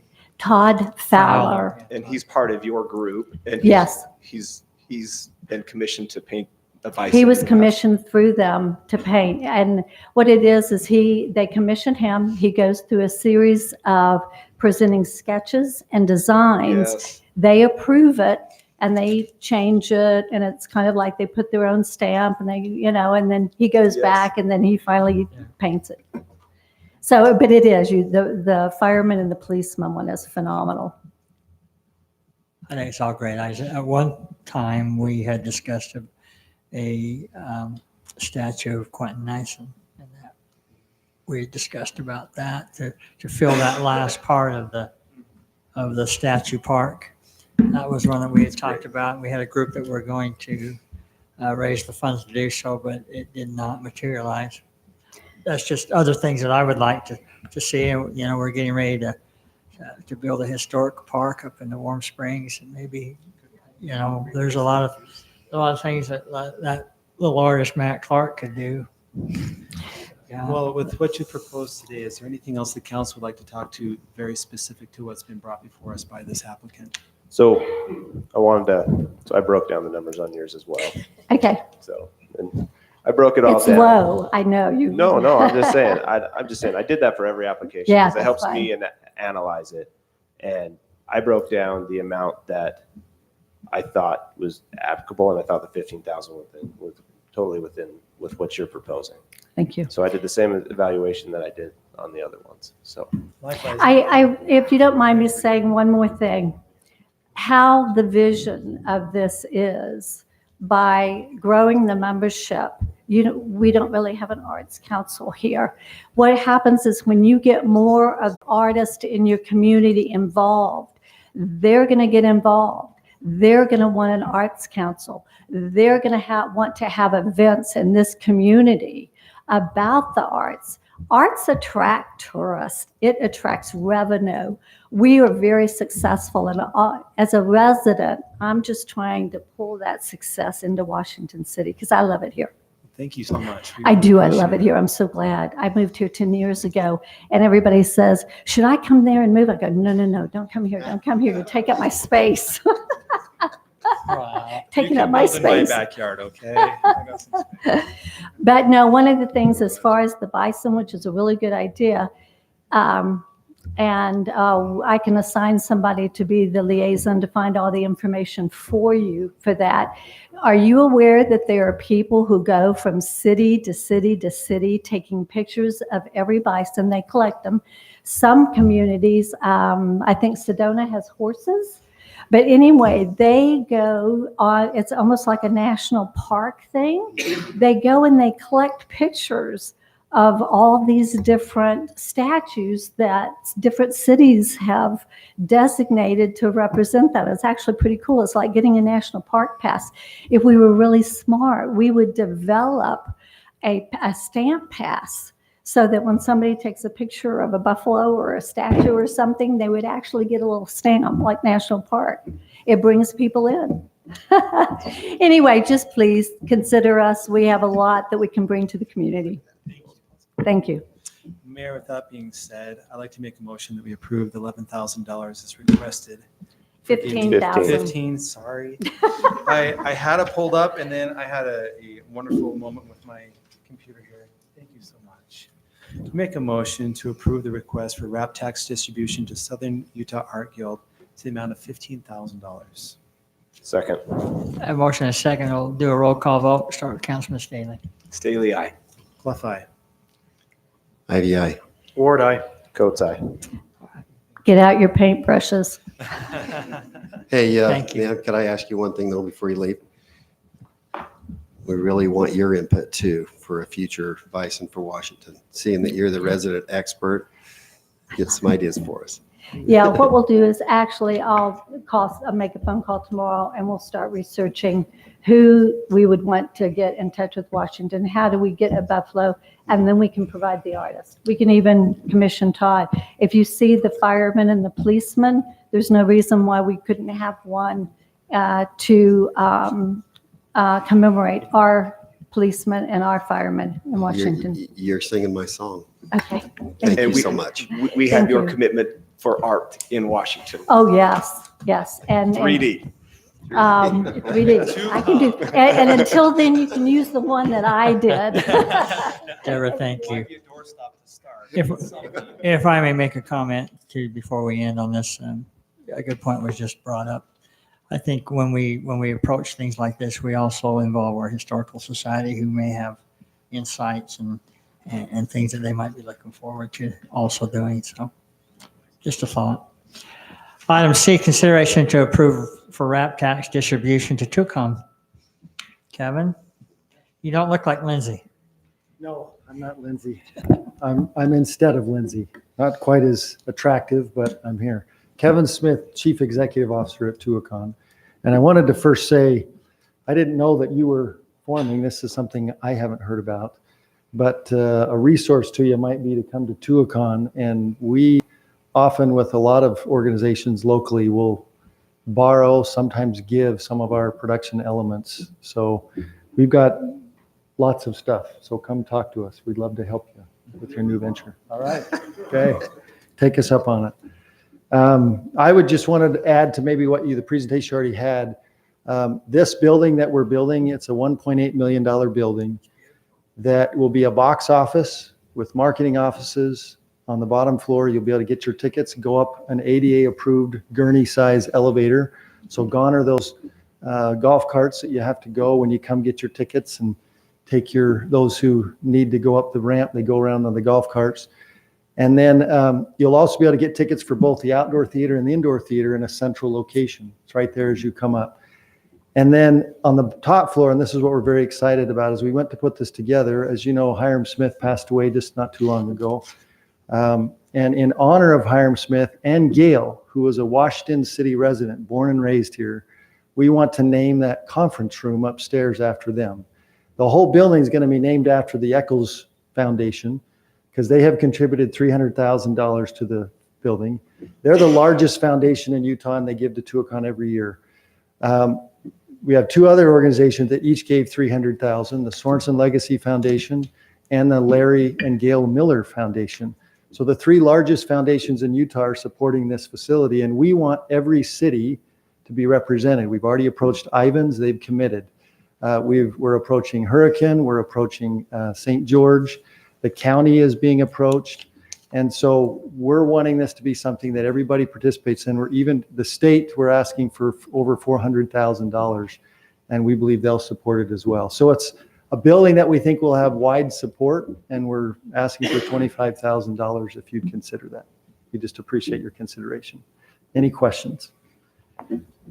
My biggest question is, what does it do for Washington City residents? Like, I like Tuacahn. I go out there. I enjoy it.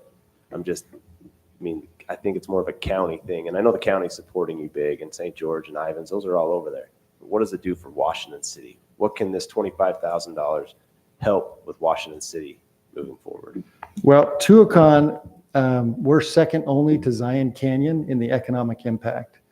So we have over 300,000 people who come purchase tickets, and it's estimated that economic impact is $100 million a year. And that's according to the tourism office, based on people coming, they buy tickets, they stay in the hotels.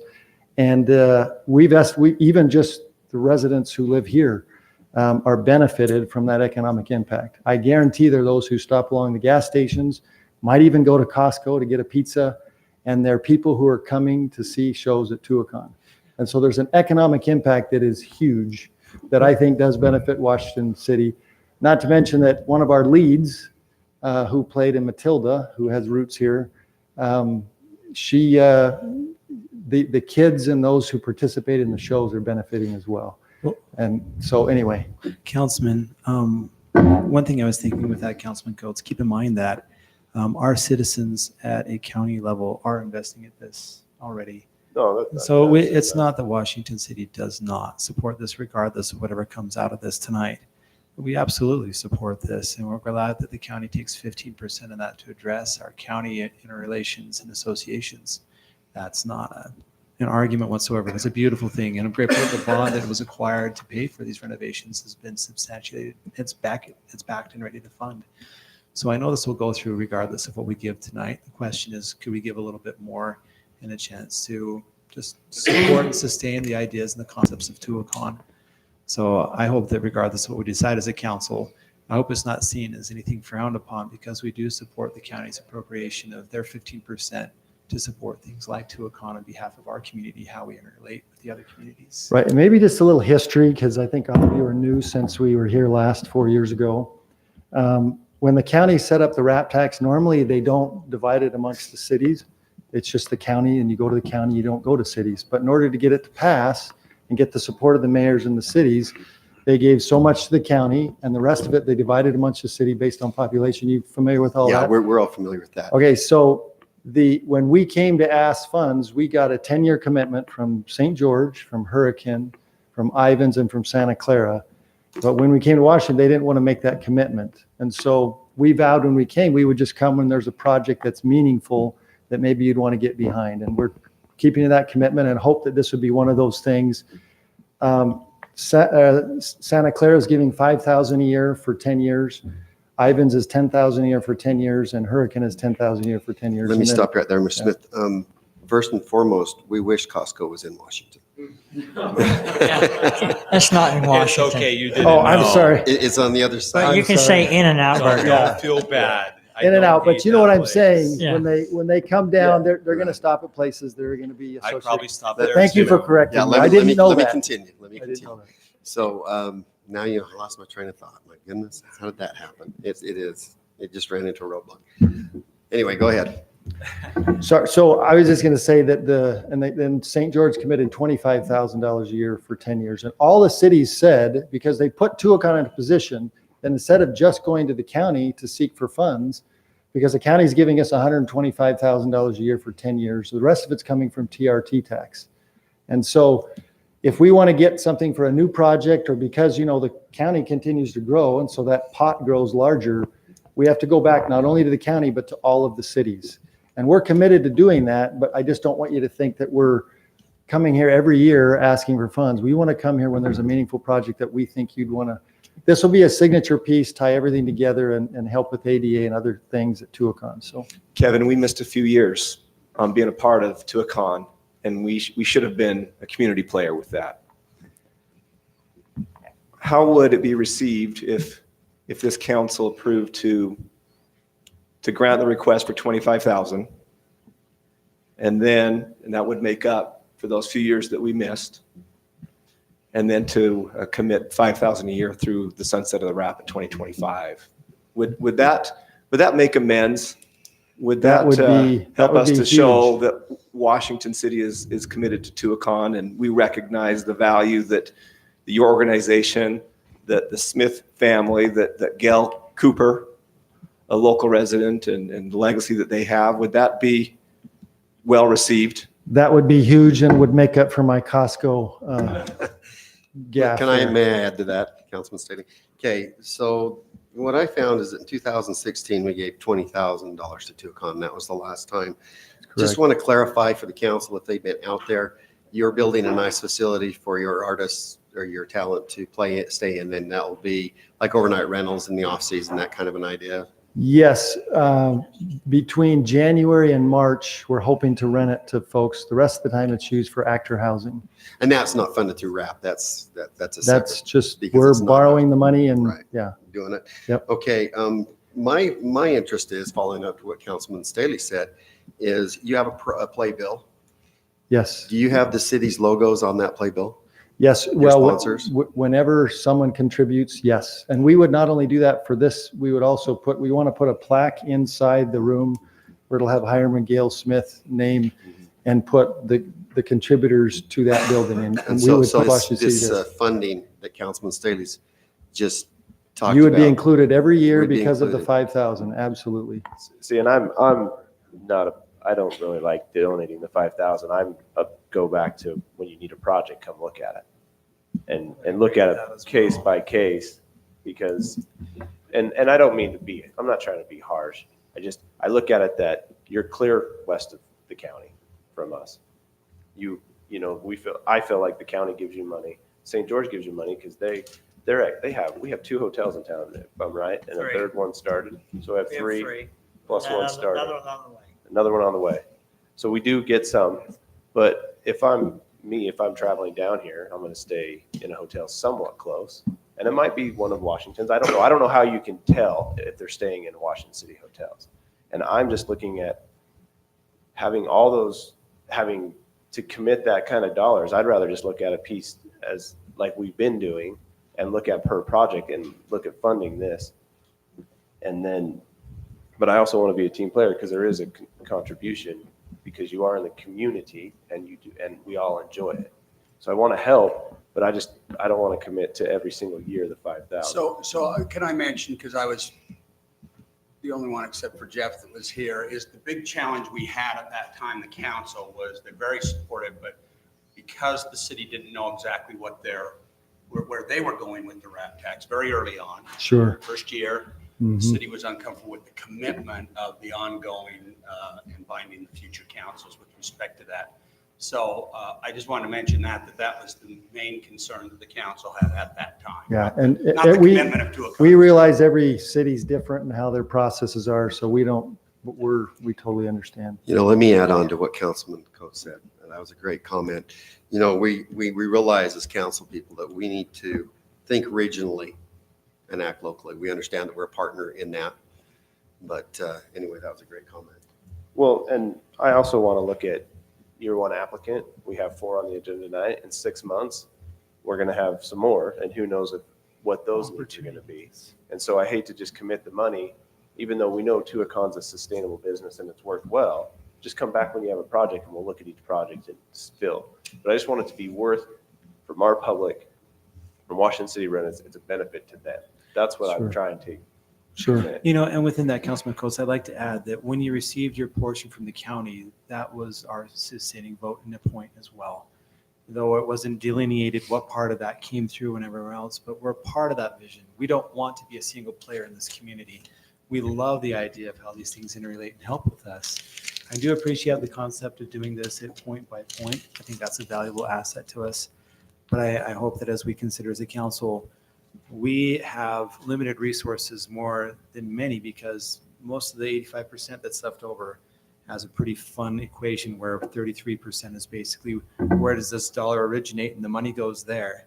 And then the rest of the money goes, okay, we'll give it divided out to the various municipalities. And we haven't had a very large amount given out to us, considering at the broad scale which is coming into your community. If you received everything that received as our city, you would still be receiving far more yearly than what we get as a full city. So a unique thing about our jurisdiction that I hope that we consider as a council is this is very special money where we can both appropriately participate in county things through the county's participation, but also very focused city within our boundaries to help things in our city grow and flourish in our mission. And I think of places, if I had another $25,000, $50,000 that we were considering for a local thing, it would have changed some other things we would be doing here. I'm looking forward to see what comes forward before us in the next 6 years. You know, we have more to come, and this is a substantial amount of money for us as a council to give to a regional thing that we've already addressed through a regional partner. That's my concern. I am not against Tuacahn, heaven forbid. Love that place. Been there, and we do support it at a county level. So I want to bring up one other aspect of, we've currently tonight, we've approved 102,000 and then 15,000. And we have two more things on our agenda. That takes, and they're all arts based. We still have parks to think about and we have recreation to think about. So just wanted to bring that up. I'll have to say that is a very unique thing, because we were saying the opposite in the past years, saying we haven't done anything for arts for a long time. Not as a negative, but it is the most unique thing. It is a huge shift in the pendulum of where we've been spending some of our money as a council with our rap money. And the reason why I bring it up is the fact that, and maybe this session or whatever, you spend more on arts than not. Right. I'm just saying, that's why I brought up the goals of what the city wants. And if we're committing 35%, we've already, say everything gets approved tonight for 100%, which it already hasn't, then we've already spent all our arts money for the year. Yeah, I mean, it's a significant portion. Now, we have the council's discretion to move within those budgets, within this whole entire totality of the rap tax. Don't get us wrong, but it does put us, we're big spenders in this particular session. Yeah, I just want to make everyone aware. I'm not saying nay or not, but. Right. Well, I'm kind of the same way. I feel like we have an arts deficit in Washington, than that we have some at-risk arts programs here that I'd like to help sustain and get them together. And so unfortunately, it makes it easier for me to take you for granted, because I do feel like you are very sustainable and that you've got some really good associations already built up, but we're trying to build some of those here in Washington and trying to bring some of that into our city where some of our arts organizations are kind of struggling. So.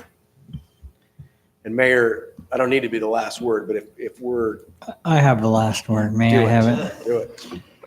Tuacahn has been an extremely generous supporter of my Mayor's Cup. Just to let you know. Then I vote. Extremely supportive of my Mayor's Cup. And I'm not saying that to put pressure, but you know, I have a nephew who sprung his career on Broadway at Tuacahn. And so you all know the value of Tuacahn. It's a great facility. And just FYI, Gail Cooper Smith was the best woman athlete in Washington City for generations, not generations, for about 20 years. She had the long jump record for years. Yeah. Mm-hmm. She could out hit softball and half the guys in the city. But I'll entertain a motion. Thank you, Kevin. Thank you. Appreciate it. So I'll make a motion that we approve the request for rap tax distribution for Tuacahn for $20,000. moving forward, matching what we did a few years ago, and I hope they come back for funds when other projects come up. Second. I have a motion and a second. We'll do a roll call. Staley. Staley, nay. Clough, nay. Ivy, nay. Ward, nay. Coates, aye. Okay, thank you. Okay. I'll motion that, We're going to entertain another motion. I'll Okay. motion that we donate the requested $25,000 to Tuacahn. Second. I have a motion and a second. We'll start at the other end. Coates, aye. Ward, nay. Ivy, aye. Clough, nay. Hiley. Staley, aye. All right, that passes 3-2. Okay, Thank Ivy, you. Staley, whatever. Okay, thank you, Thank Kevin. you. Appreciate your time. You're welcome. The 2 nays were, yeah. All right, we'll move on to item D, consideration to approve a request for RAP tax distribution to Washington City Community Center, funds to be used for programming.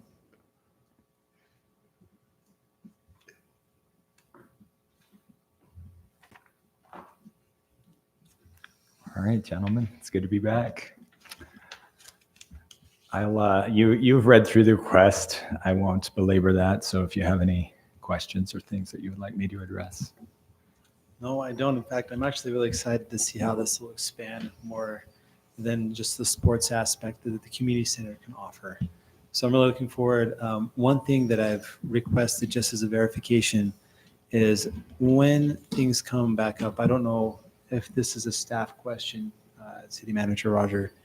I would really love to see how the additional spots that were open up, I thought it was something like a quarter or 200 spots. I'd love to see how those were utilized just as a follow-up. I think the placing of our community center was very strategic, but also seeing the high need which we have to bring kids in and allow just about anyone to expand some more resources and opportunities after school or programs. I'm really excited to see that. So any type of an accountability to see. Yeah, how I it's think happening. actually that's a great point. And what I would like to do is work with Ben a little bit because it might be interesting if we can get, and we have to be careful because these are minor, but if we can actually collect some data on this a little bit too, so that we see our effectiveness. I'm But definitely, we'll have to be careful. definitely in favor of that and working on that. Minor, so. You maybe could administer that through the elementary school. Yeah, it just, we're governed just by, yeah, but you're Ben, right. just want to mention, in way of a comment more than a question, Sure. On your question 3, any funds awarded during the fiscal year that remain unused will be returned to Washington City. And I hope you use every penny of it Okay. to benefit the kids. I'm on my soapbox. Sorry, this is what I do. It was my career. But anything that we can do to bridge the gap between our kids that get out of school at 3:30 and where a lot of them, the parents don't get home till later.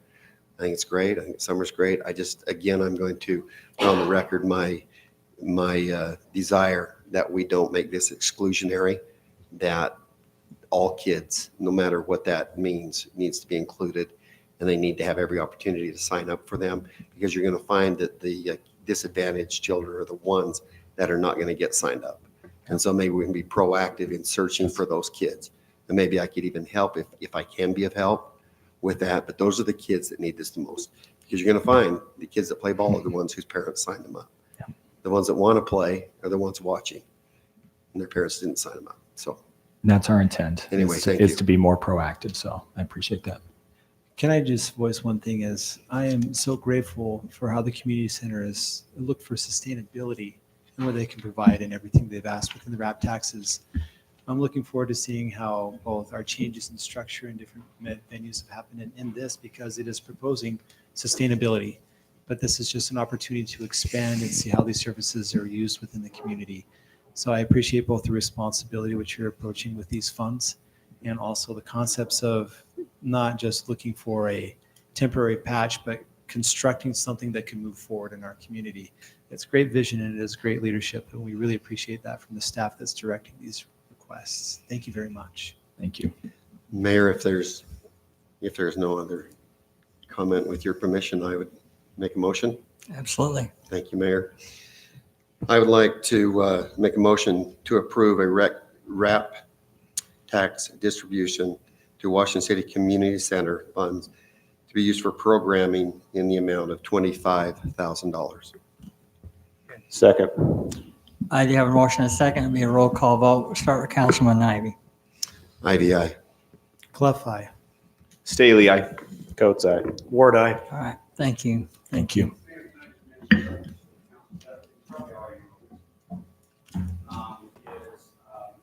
collect about $400,000 a year from that tax. As of 1st of January, we have about $461,000 unencumbered dollar amounts. Anyway, you take the 35% away from the encumbered amounts of 161. Yeah, you would be affected with the application, you have 35% of that for that, the resolution for hard asset and Washington City for that. So- Leaves you a remainder of 299, that's not even counting the next 6 months collection. So you're well within not even 35% of what you approved tonight. Annually, that's not even counting the revenue collected the next. And that encumbered amount was the 35% that the previous council pledged for a facility. Yeah, so the 35. But that was 35. And you guys do have flexibility with that, just to stay. We're gonna kind of preserve that so that we have a hard asset come up that we feel like we need to take, so such as a facility. Well, we want to make sure that we've got money set aside to be able to deal with that. So for instance, these applications tonight, not one of them will fall out of the 35%. And you're well still within, I think you're fine with these pensions. Thank you. Okay, we'll move on to item 9, ordinance, continuation of a consideration to approve an ordinance to amend the height regulations, sections 9-8D-4, 9-9-4, 9-10A-4, 9-10B-4, 9-10C-4, and 9-11-4. Drew. Mayor, I missed that. Could you run through those again for me? I want to make sure I've got the right agenda item for you. Thanks. This item was tabled on the December 11th, 2019 City Council meeting. Tabled to allow for more input discussion on the proposed height increases for multifamily, commercial, industrial buildings throughout the city. Staff had an idea.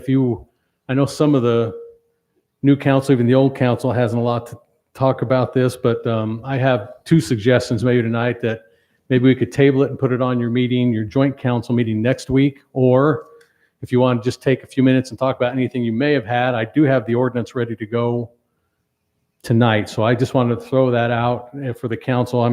I'm just saying that was just one of my thoughts, is maybe to put it next week or dive in tonight. Again, we're just asking again through applications of the past, through the planning commission's discussion on heights, everything. They wanted to make a proposal just to bump up some of them a little bit. We had higher numbers. I thought that might be taking off bigger chunks than what was maybe appropriate. So I kind of toned them down. The planning commission came to, a consensus on it and chose these numbers to do with 42. Councilman Coates was in the middle of that as a planning commissioner a couple months ago. And so we talked about 42 on multifamily. A little background information, just working through this, if we're going to zone a property a certain density, we have to be able to do a certain height. And so it makes sense to just make it more, it makes sense to me that make more standard heights of like multifamily. You got to go 3 stories, 42 feet, and just get more consistent so that the development group isn't having to come to council when it's like, yeah, it needs to be 42, it needs to be 42, and just continue and just do the height appropriate to the current zone. Just make it more standard. With that being considered, I appreciate where you've got the experience and also where the staff has given us some idea of what we can do tonight. I do agree with the concept of just moving this to our joint session coming up so we can talk with what both Councilman Coates knows. I think that's a great motion, an idea given to us as a council, and I have nothing opposed to pushing this to that joint meeting unless the council has further they want to talk. I just have one question for Mr. Ellerman. Do you ever recall a height request that was denied? Oh, my goodness. We have had a couple of them. A lot of them have gone through, but I just remember one of the comments from a city council meeting is when we had 5 of them on one night. And the comment came to me, isn't there a way we could maybe look at the ordinance and get some of these where we don't have to see so many on a regular basis and save that waiver, clause that the council put in a year or so ago on those unique ones that are maybe confined an area that need to go. So we try to eliminate as many of these height waivers as much as possible and get a standard, especially, as we've talked about tonight with a previous, in your work session, even talking about, we know we're going to need to go up. And why not at least bump up to 42 on the multifamily? At least that gives them 7 more feet. For a lot of them know they can fit under there. I just did one that you're going to, since we are bumping this, just to give you just a quick example, we just passed 2 CUPs a week ago on some multifamily projects over by 1100 East and Bluffview Drive. And they're kitty corner from each other, but owned by the same company. It's just north of Bluffview Townhomes and to the east of Bluffview Townhomes by the Veterans Center right there. Planning Commission passed 2 conditional use permits, but they want to come in at 40 feet 9 inches. They're 3-story, but because they're doing it, and the buildings look better because they're doing some variations on parapets and stuff. So it's not going to be just a flat top. Their design gives it a little more character.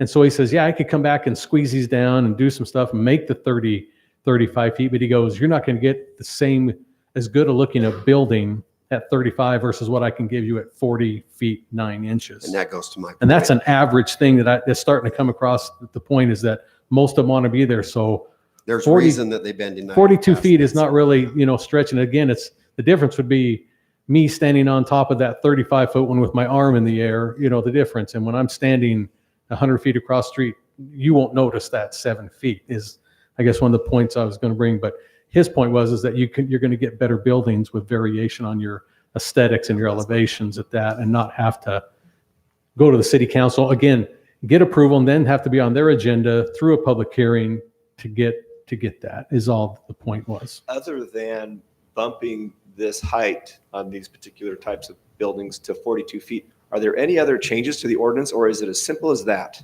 That's it for this. That's all we're asking in this. Is there a reason to have, we just want to have some more discussion. Well, I know your planning commission's on board, but that's it for you folks. The planning Yeah. approved, and they just want some more time to think about it. And I think we should just move it to a These- work Odd session and talk about it. And these then- do kind of hit the city. I mean, there are certain areas in our city where a 3-story building is really a hard thing to see. Okay. So there, and that, yeah. Fair Mayor, enough. if that's You've okay, had can I experience with this make a recently, motion? so, okay. Mayor, if it's okay, make a motion that in discussion tonight, that I make a motion that we table the consideration to approve an ordinance to amend the height regulations, section 9-8D, -4 comma 9-9-4, 9-10A-4, 9-10B-4, 9-10C-4, and 9-11-4. Sounds like elevator music. I know, I had to get in there and do it, to our next joint session, so we can discuss it as a council. I'll take the Well- easy part second. No, what Did I I see need that you to on do, top? yeah, because we need to take it to a city council meeting, because you're joint, you can't make decisions on it. Oh, okay. So go to with February our next- 12th, February 12th. our but next city allowing us council. to have it on a joint, you can throw, that's why you're doing it. That's right. That's your So put reason us for the tabling, next but one. put the date. Yeah. I still Yes. second. Thank you. And I might apply for something over the intercom after that one. That could replace the Jeopardy theme right there. 9-8. I have a motion and a second. This is a roll call vote. I second it. Councilman Staley. Aye. Clough, aye. IVI. Word eye. Coates, aye. Thank you, gentlemen. Item B, continuation of a consideration to approve an ordinance granting a zone change Z-19-18 request from residential agricultural 2-acre lots RA2 to light industrial I1. Community Development Director. Thank you, Mayor. This item was tabled and put on a 2-week holdover, so to speak, but through the tabling process from your previous meeting, and I apologize, I wasn't there that night. But here we're back 2 weeks later after that was kind of tabled or put on the 2-week holdover. Again, just to remind you, the Planning Commission recommended unanimously approval for Z19-18 from the residential agricultural 2-acre to the proposed light industrial. And again, it falls within the general plan as that. In fact, what I'd like to do is just kind of bring that area up and then and just show you how everything falls in line with zoning. And right now it'll stand out because it's going to be that green RA2 piece surrounded by the purple is the piece in question tonight. And that's the current zoning right now. So they're asking that greenish RA2 piece to go to the purple of I1. And then just to bring up quickly how it falls in line with your general plan, you can see the area is purple designated as industrial. So that would close that off, finish that. And so I'll be glad to answer any questions that you have pertaining. So I'll just make a comment, and I look at this, and I always try to look at the surrounding areas, and it's totally around it's industrial. It makes sense to me. The general plans it to move it forward as industrial with the light industrial zone, just because of it's totally surrounded. Well, it fits with the community. Thank you, Councilman. Sorry. But, and also to add to your comment, the applicant owns the remaining property around it. So, it's and then if there's not any more discussion, Mayor, with I just one of the reasons we did well, and it was me, and I'll take blame for that. But it's just I would like us to take a look at our industrial zoning and go through that. So did we get a chance to put that on one of the workshops to maybe review our industrial zoning? We're talking about that next week as well. Okay. So that. And again, this application will have to be. I understand. Yeah. When you say next that's week, fine. is that with the joint? Yeah, it'll be part of the meeting? joint. Because typically this would start planning commission and then come. Yeah, and that'll be good. You can sit and everybody can talk about it and everybody kind of knows the direction we all want to go from that. And so that's the two main items next week are going to be this industrial.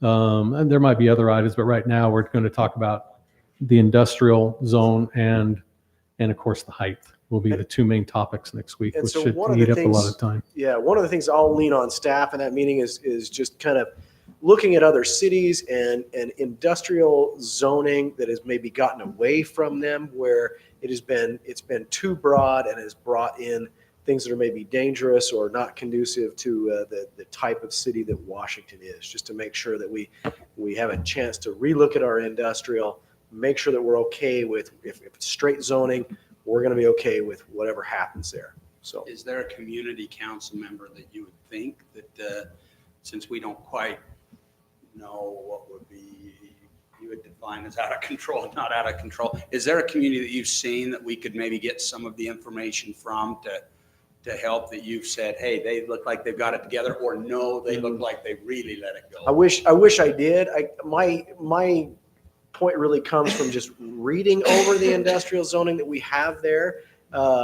Previously, when we were looking at a different industrial zoning, and just kind of being a little nervous that, oh, wow, I recognize that the developer is wanting to put this type of a project in here, but if that fails and it turns and somebody else builds on it, there were some items in there that I was just a little bit uncomfortable with, and just wanted to make sure that we were clear.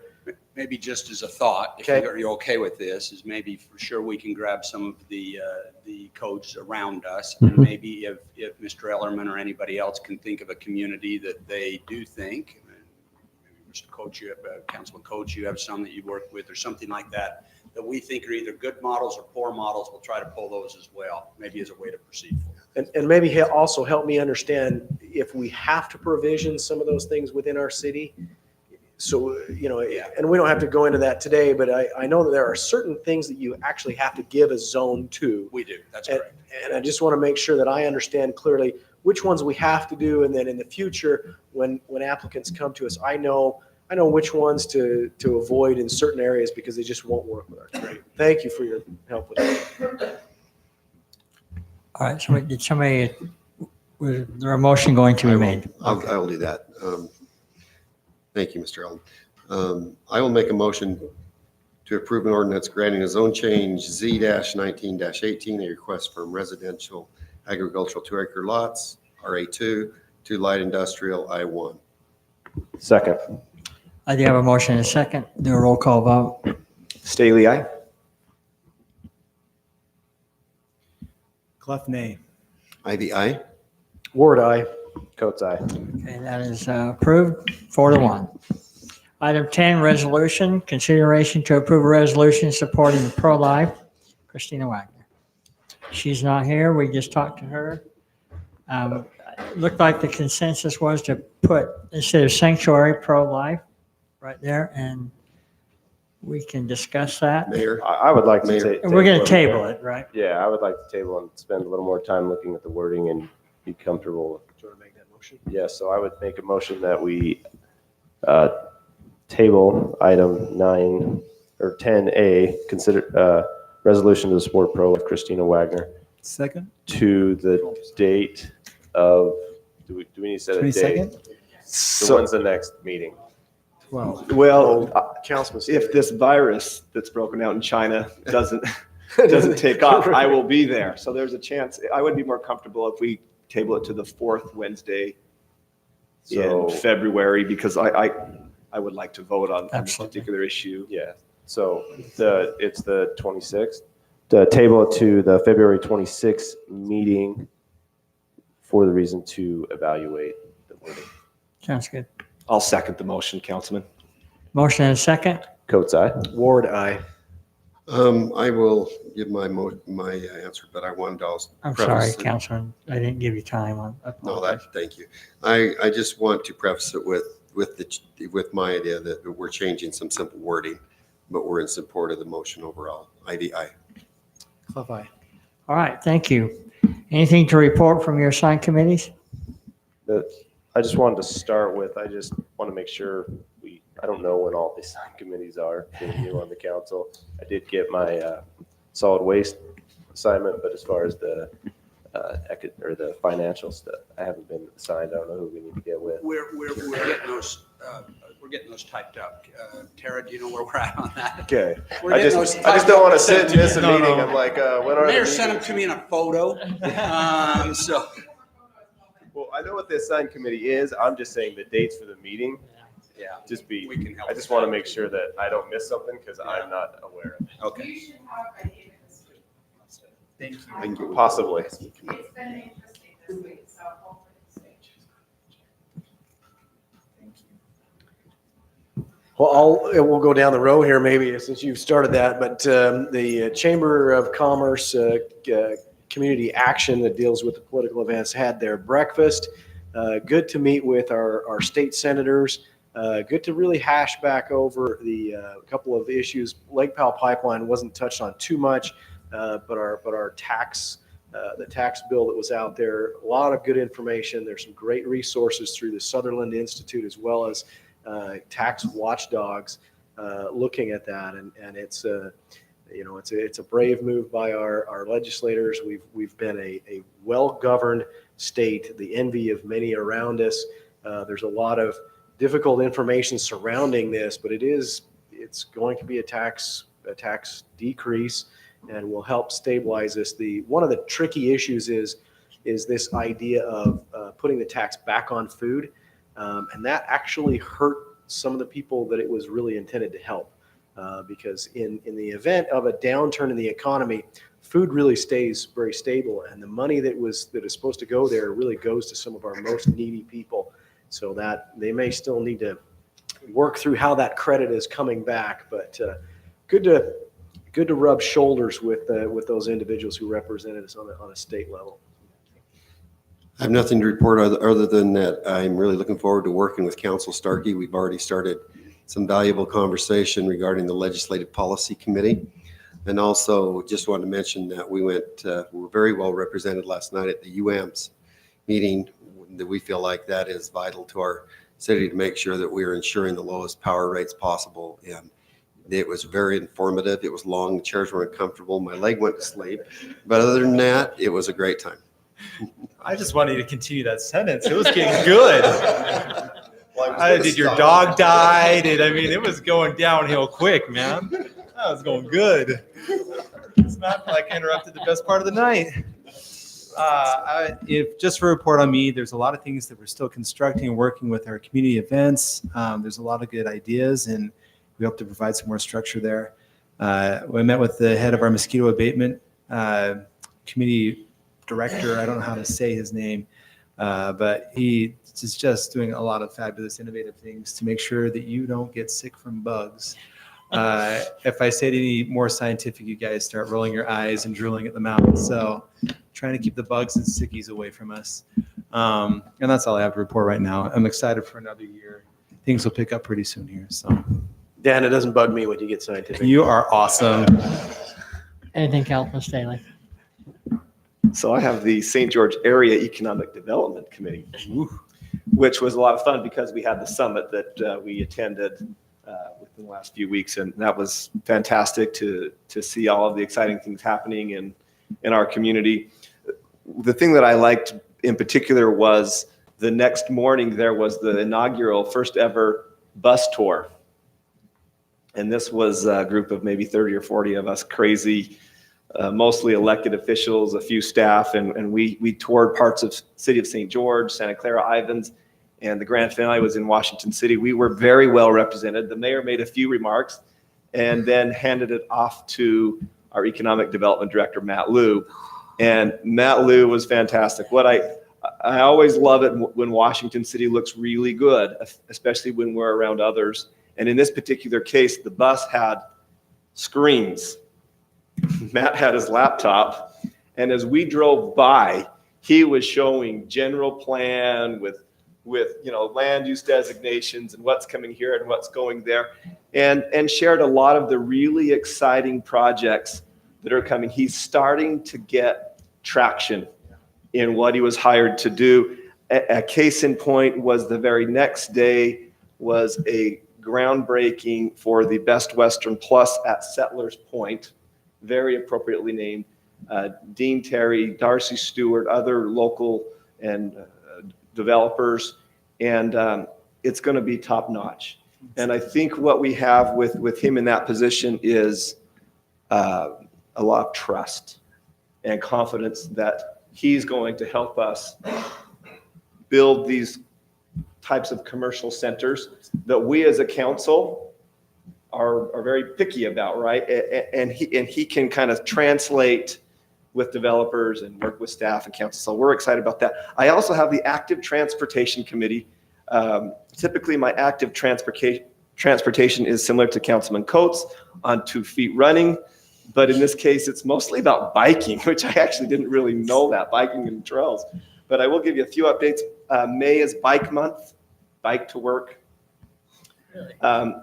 He has committed the council and the planning commission for an on-site tour after Main Street is completed. They're designating the route. I warned him that Councilman Ivy, if he's on 2 wheels, that usually has a motor to it, and the best they could compromise in was maybe an e-bike. But I don't think you need that. So prepare yourself. If you need to get back on the bike a little, that's coming out, the completion of that. Let's see, Mark Mortensen is going to come to our February meeting to discuss the pros and cons of an e-scooter program. And that we would just keep that on your radar. And that's something that we're just feeling out, both sides of that issue. So keep that in mind.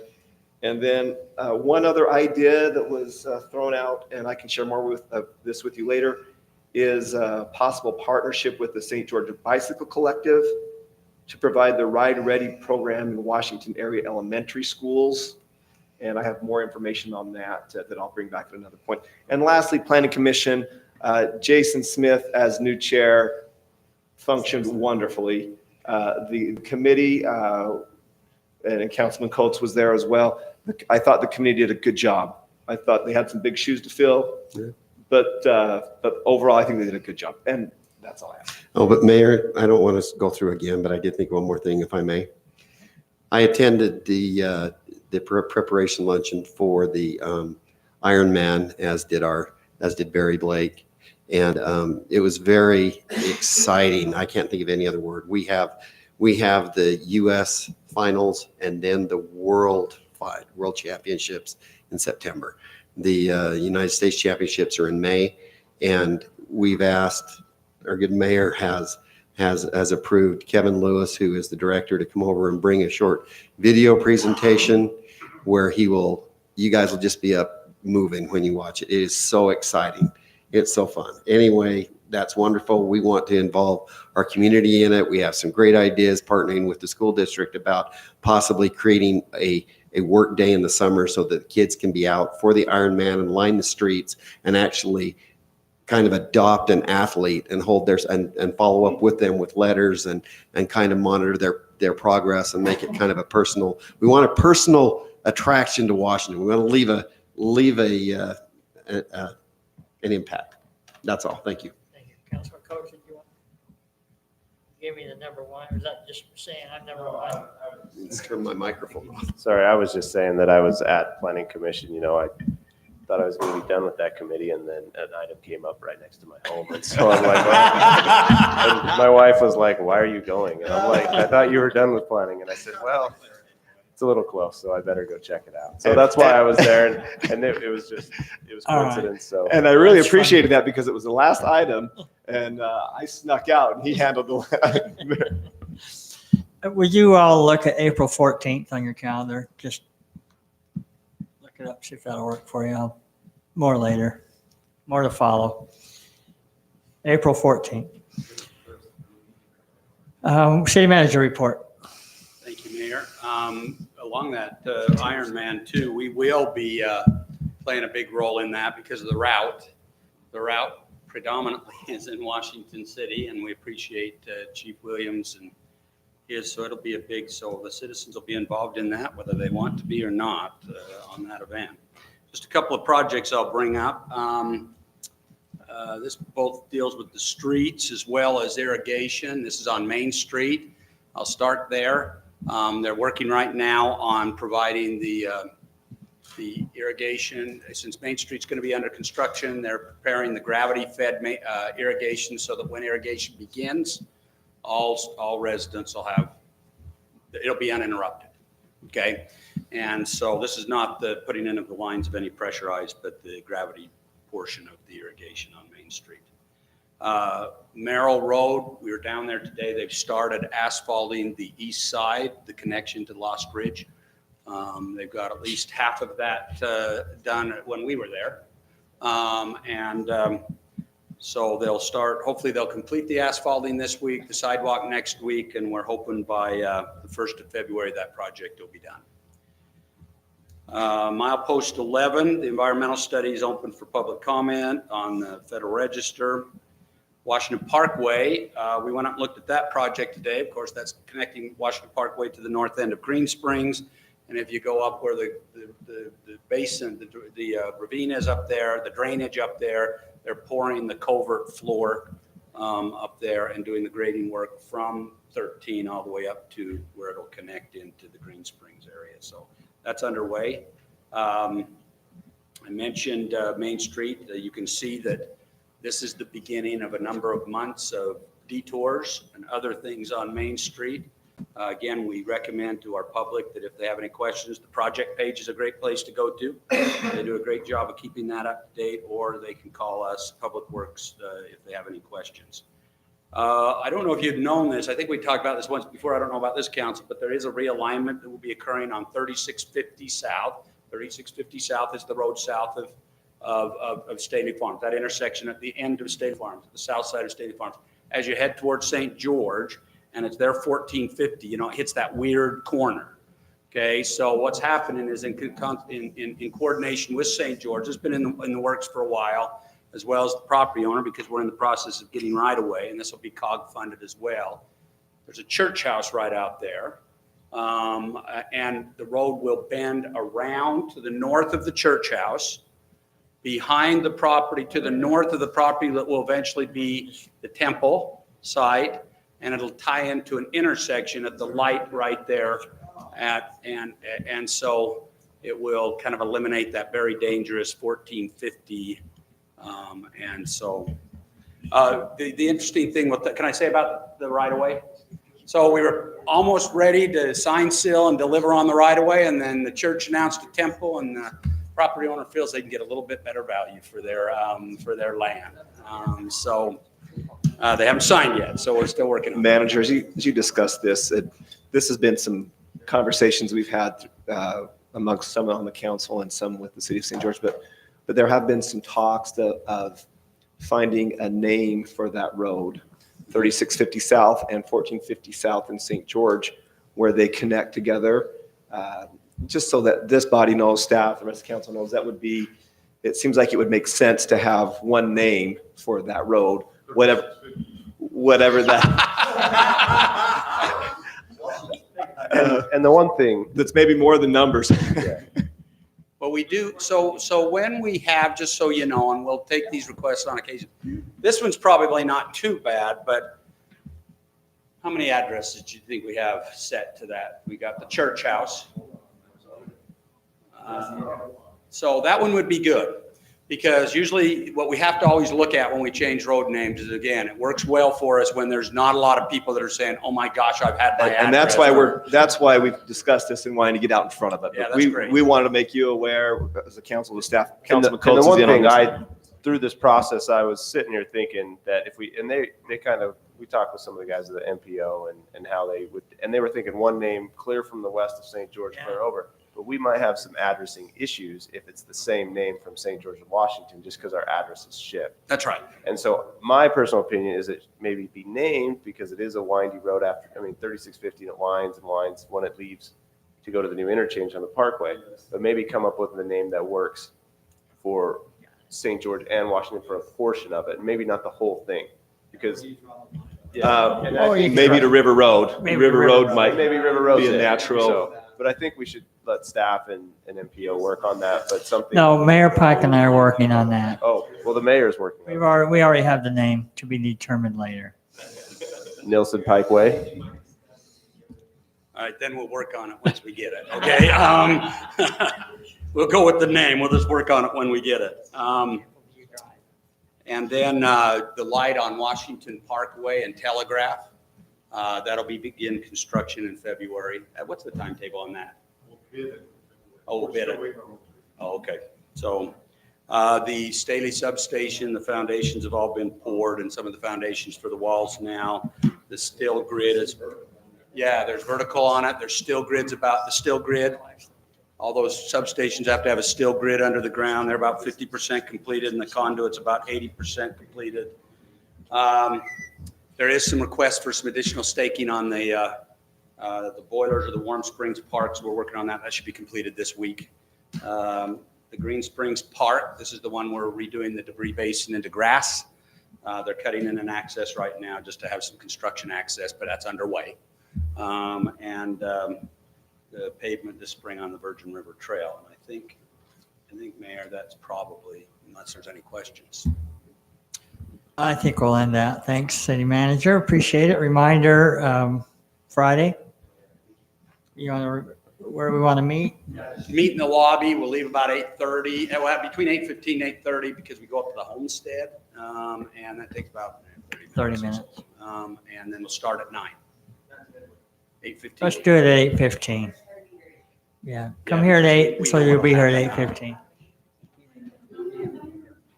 Okay, we do need to go to a closed session to discuss potential or pending or potential litigation. So I'll entertain a motion to adjourn to there. All in favor? Aye. Oh, that's right, it is. Roll call vote. Staley, aye. Clough, aye. Ward, aye. Coates, aye. Let's take a 5-minute break.